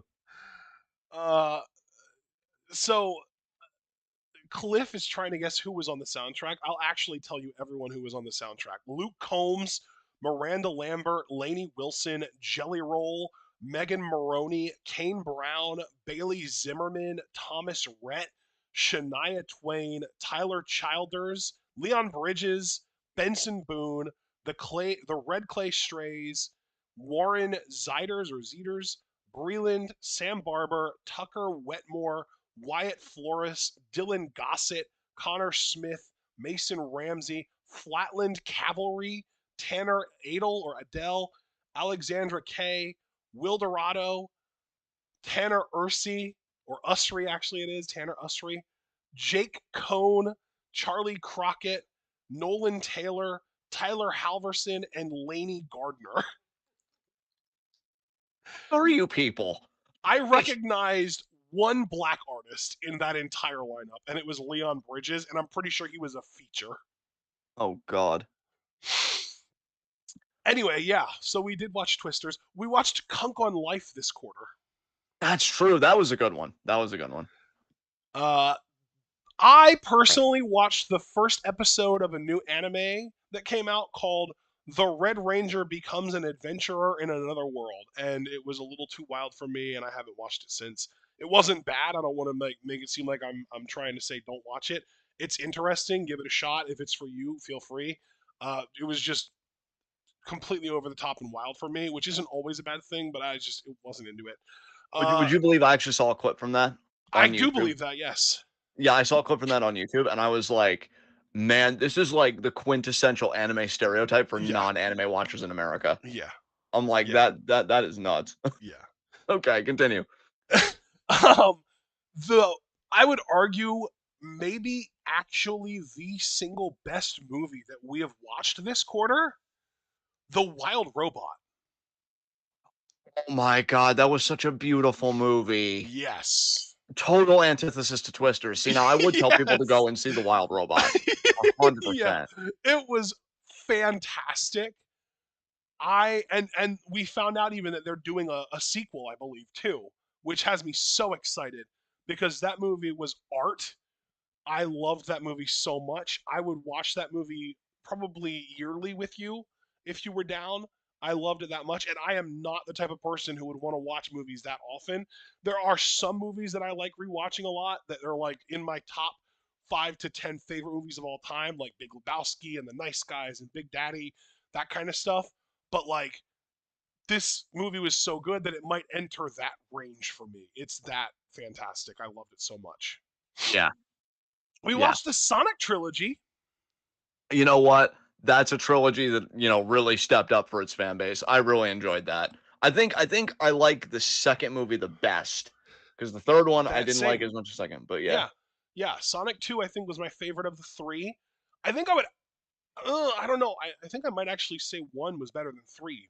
I think I would go 2, then 1, then 3. You know what? I feel like I agree with you. Yeah. It's not to say that 3 was a horrible movie by any means, but I do feel like 3 was the weakest entry. Um, Carried hard by Keanu Reeves as Shadow the Hedgehog. Yes. Yeah, Um, he was great. So then so this wasn't a we thing, as in all three of us. This was just a me and my mom thing. We watched Rush Hour because it was on Netflix. That's a fun one. Not a whole lot to say about that. This is a we thing though. this is something that I'm surprised you forgot about already. We all watched Your Friendly Neighborhood Spider-Man together. Yeah, honestly, it was good. It was good. I loved X-Men '97 so much. I just can't wait for season 2 of that show. Yeah. You know what? That does make sense because I feel like I remember after that we even talked about it, and I was like, you know what? I enjoyed that more than X-Men '97, and you were shocked by that. Yeah, I was, because yeah, X-Men '97 just untouchable to me. I Yeah. fucking love that. So here's a fun one. This is Oh a god. recent one. Have you memory hold this already too? Craven the Hunter. Oh, not memory hold in a bad way. It's just kind of forgettable, Yeah. honestly. Like after it's all said and How? done. I don't agree with that at all. How is that forgettable? It's too funny to be forgettable. I guess that's just our different senses of humor, I guess. Because yeah, like I remember not even really laughing during the movie. I maybe Oh, laughed like see, but once or I feel twice. like that's the difference between us though, because I feel like you watch a lot of these movies with us. Like a lot of the time, you'll have your mic muted. I can assure you that I really didn't laugh much watching the movie. Yeah. Like yeah, I just really didn't find a lot of it funny. Dude, I Again, maybe laughed like so much at this movie. Holy shit, it was a fucking comedy, just treasure trove. that It does was make sense so because I funny. do remember hearing you laugh a lot during the movie. So I I'm glad. dude, I was laughing my ass off at this movie, and it wasn't trying to be funny. It was like, here's my thing. It's a disaster of a movie because it is hilarious at all the times it doesn't want to be funny, and it is completely unfunny at every time it tries to be funny. Yeah. Real It's quick, I wanna cut in and say because Cliff reminded me, we did watch the Lilo and Stitch live action trailer. dude, We I cannot wait for that. yeah. Really, this is kind of sad on Disney's part, but it's also like a merit to them at the same time. I'm looking more forward to rewatching the animated Lilo and Stitch than I am looking forward to watching the live action version. Worried about the Nani casting for the live action because she's such an important character in the animated one. Yeah. But yeah, continue because so you said Craven the Hunter. This is a big one. The Okay, Gorge. that was a fun one. I enjoyed the Gorge. Yeah, I wanted that movie to be so much better than it ended up being. I feel like I thought you liked it at the start, like at the time. I loved the premise, Yeah, and I loved about 70% of that movie. But I feel like they fumbled the bag. okay, I loved everything up until the point when what's the guy? I forget the guy's name. God, I already blank on it I too, to be always want honest. to call him Eli Roth, and that's the name of the director, not an Oh, actor. you're thinking of the actor? Miles Teller. Oh yeah, Miles Miles Teller. Teller. Yeah, I Yeah, knew the yeah. actor name. I thought you were asking about the character name, honestly, so I was kind of No, blanking. yeah, no. I hated when he set up the fucking uh zip line to go over to her. Yeah, yeah, Hated that.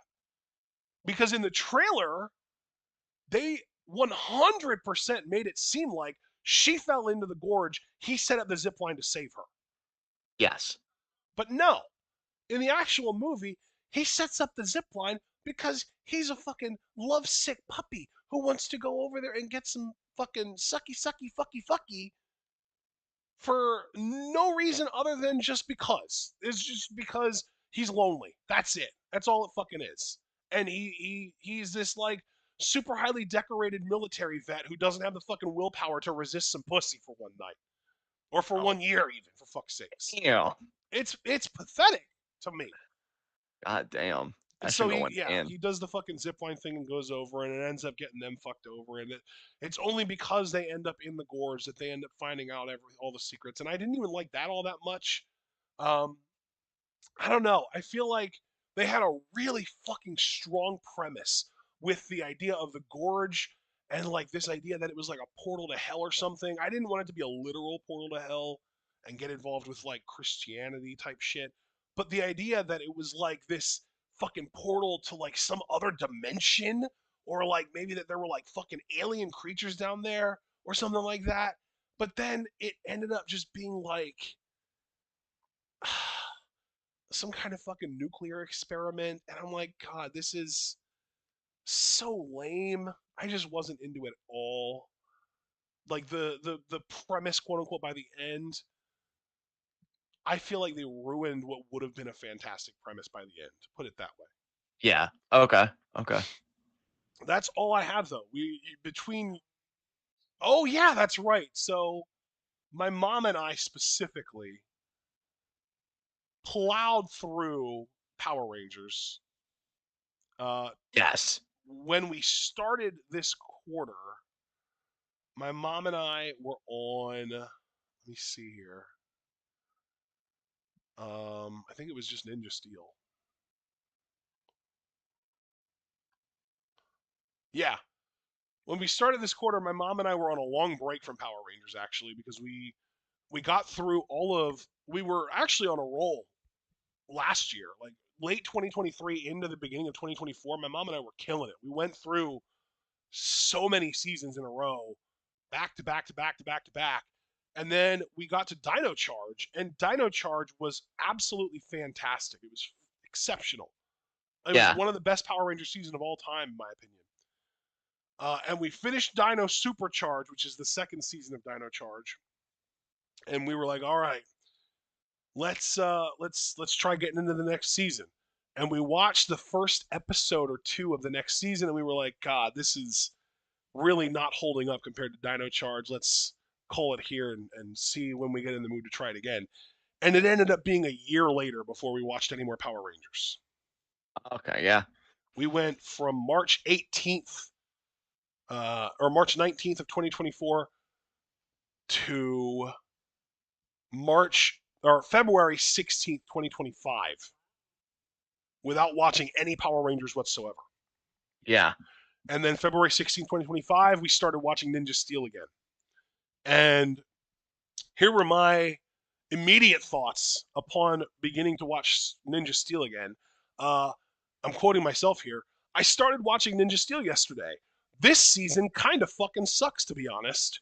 I don't know if it's as bad as Samurai, but it's bad. I think the acting is definitely way better than Samurai, but the writing is also definitely worse. And the Megazord looks like shit. One of the Zords literally just sits in the middle of the Megazord and controls the rest of it like an armor set or something. It's weird and I hate it, LMAO. Okay. Yeah.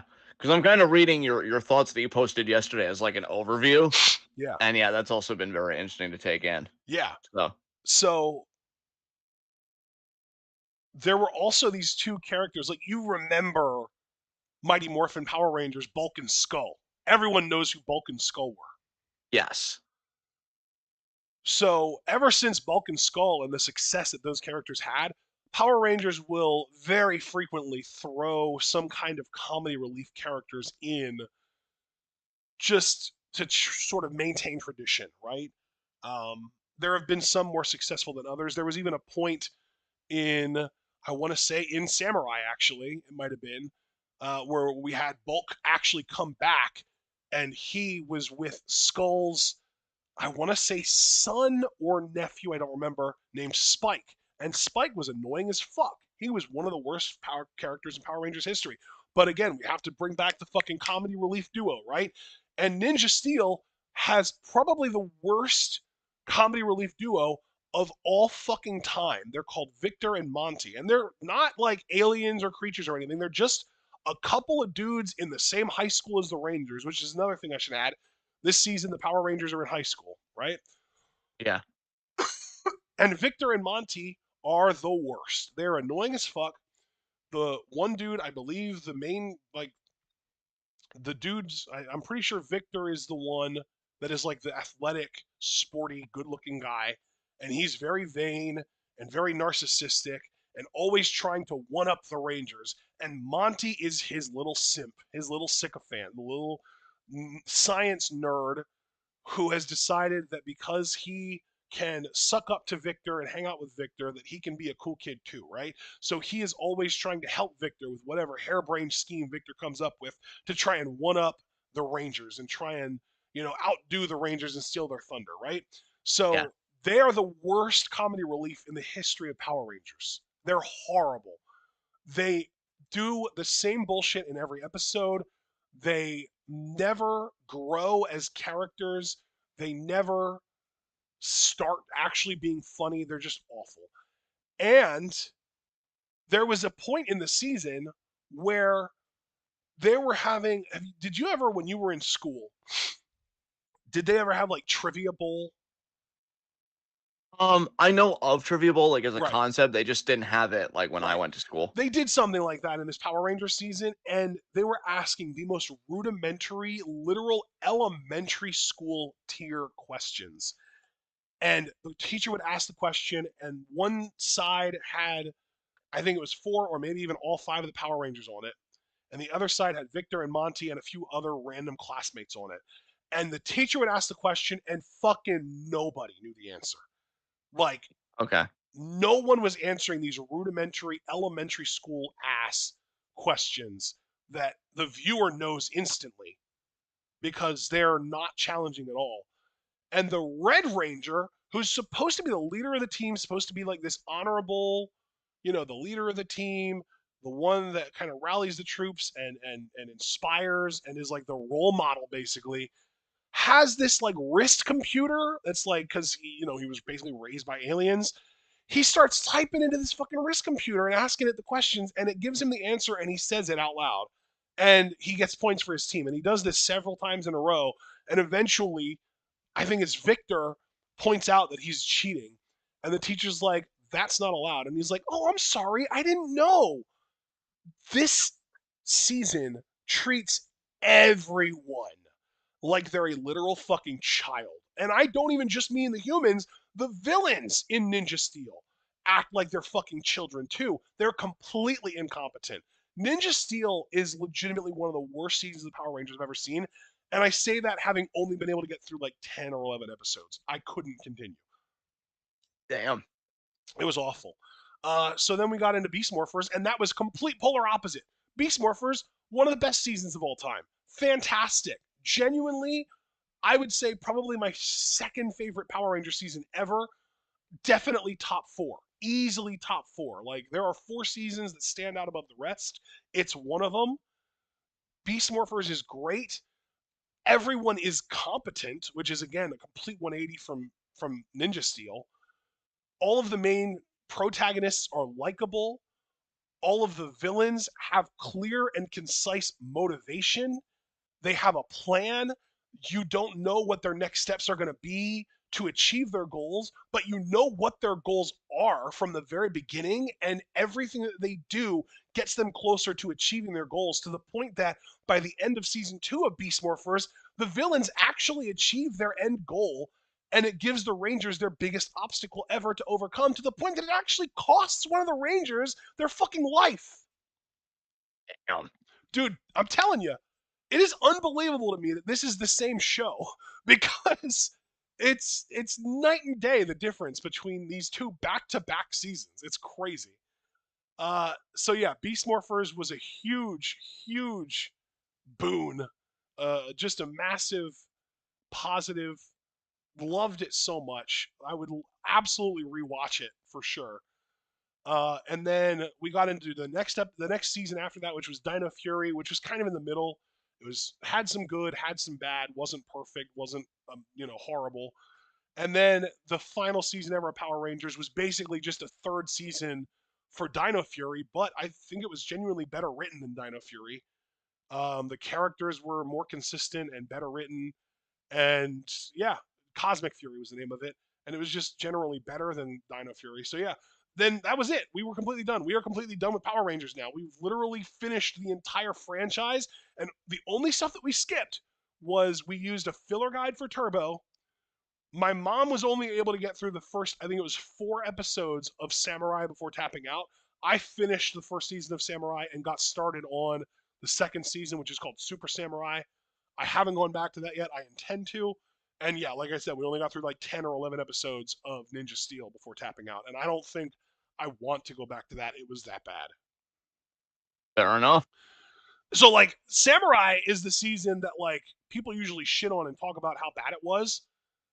And I was able to plow through that without much of a problem. Ninja Steel, I won't. I just Yeah. won't. It's Yeah. not going to happen. It's that bad. So yeah, my Power Rangers experience has been fantastic. All right. Is that essentially it? What was that? Is that essentially it, or can we move on to Rotten Butter's next question? Let's move on to Rotten Butter's next question. Yeah. All right. By the way, I wanted to throw this out to you. Did you know that David Cross wrote, and starred in a sitcom black comedy that got 3 seasons that also starred Will Arnett? Oh, I did not know that. It's called The Increasingly Poor Decisions of Todd Margaret. Never heard of it. Wow. We have got to check this out, dude. Absolutely. Yeah. I'm going to send you the Wikipedia link just so that we don't forget it. Oh yeah. All right. Second question from Rotten Butter. If you could travel to any point in your life for 24 hours, knowing that nothing you did would have any consequences, what time would you go to and what would you do? Any time in my life. Hmm. So I'm guessing that means that like all the history that has occurred in my life. Um, it's a very good question. Huh. I'm struggling with this more than I thought I would. I'll give my answer real quick. Yeah, please do. I would go back as early in Bitcoin's life as possible and buy as much of it as I could afford and just keep the secret, keep the wallet number, the code, the password, all that a secret. And then when I got back to reality, it would have accumulated all of that interest, not interest, but like, the price would have shot up. So, I'd probably be like a multi-millionaire, if not 100 millionaire at this point, and I'd be able to access the wallet and I'd be able to access the money and I'd be financially set for fucking life and I'd be able to help you out and I'd be able to help, our friends out and I'd be able to help my family out and I'd be able to make a difference in society. Hopefully it'd be that much money. I don't fucking know. But yeah, that's what I'm fucking doing. It's a great answer. I really don't know what I would do because yeah, like, can you repeat the question again, just so that I have like it fully? If you could time travel to any point in your life Yeah, for 24 hours, 24 hours. knowing that nothing you did would have any consequences, what time would you go to and what would you do? Okay, so nothing I would do would have any. Oh God. Oh God, I have some answers that I'm afraid to say on a live mic. Uh, Oh, wow. but yeah, yeah, I think you know what? I would go back. I think I would go back to when COVID was first starting, and not when people like thought it was starting, but like when the science Like was saying it was December starting. of 2019. Yeah, and I would say, hey, like guys, get serious, like this is happening, and I would try and disseminate that message as much as possible. Now the Bro, dispiriting there thing were is that already people spreading that message. and I would join them as much as I could, and I would stock up on masks, and I would be masking the whole time, and especially when I went to California for the conference, I would bring extra masks because when I lost my luggage, because I was head was in a weird space, I didn't mask anymore, and I think that's when I caught COVID. And yeah, just it fucking sucked. So yeah, I probably would have done COVID very differently, at least trying to prep for that and be like, hey, this thing's coming, always do this. And yeah, hopefully spread more awareness to more people and kind of protect them. But yeah, like I said, there are other answers, but I really don't feel comfortable saying them over a live mic. So we can move on to our next question. All right. Uh, 2 questions left. Next question. Uh, Same scenario, except your actions will affect the future. And after the 24 hours, your past self will have no memory of what you did afterwards. So my first answer was like trying to be discreet, trying to like do something that will have no effect on the past, trying to basically do something where it will only affect my future, basically my current day self. I feel like that would be the better answer for this one, which means I should try and come up with something else for the last one. I don't think I can answer if your actions have no consequences. What's the fucking point of doing anything? Like if if you're traveling through time, the whole point of doing anything is to do it so that it affects the future. But if your actions have no consequences, then what is the whole point of it being time travel in the first place? I'd smack my dad. That's the one thing I There would you do. If it's go. gonna have consequences and my family's gonna like blame me anyway and be like, John, why would you do that? I'm not gonna have any memory of it anyway. Without memory, there's no guilt. So Well, no, your fuck it. past self would have no memory of Oh, my past self. Damn. Yeah, what is the point? You know what? I'd still do it. Fuck it. Yeah. Just it. So the I feel like slapping your dad is a great answer to the first question because the idea is you travel back in time, you slap the shit out of your dad, and then after 24 hours, that never happened, except you have the memory of it. yeah. Oh god, that's hot. Yeah, you know what? I'm gonna change my answer to that. I tried to be noble. Nah, I'm taking that smack. But As then, far as but then the second question I think is the one that you want to do the COVID stuff for, because the second question is now your actions do affect the future, but then after the yeah, 24 then hours, your past self has no memory of what you did afterwards.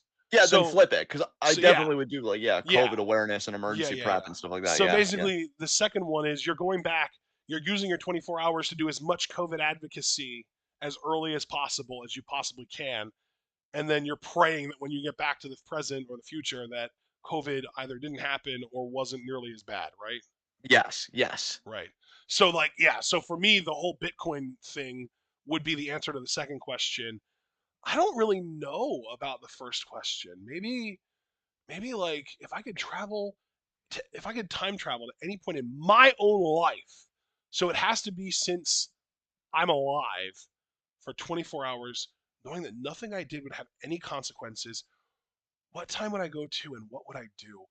Maybe I mean, this is kind of getting personal. I think I would go back to when I was a teenager and stand up to my dad more. You could do it, bud.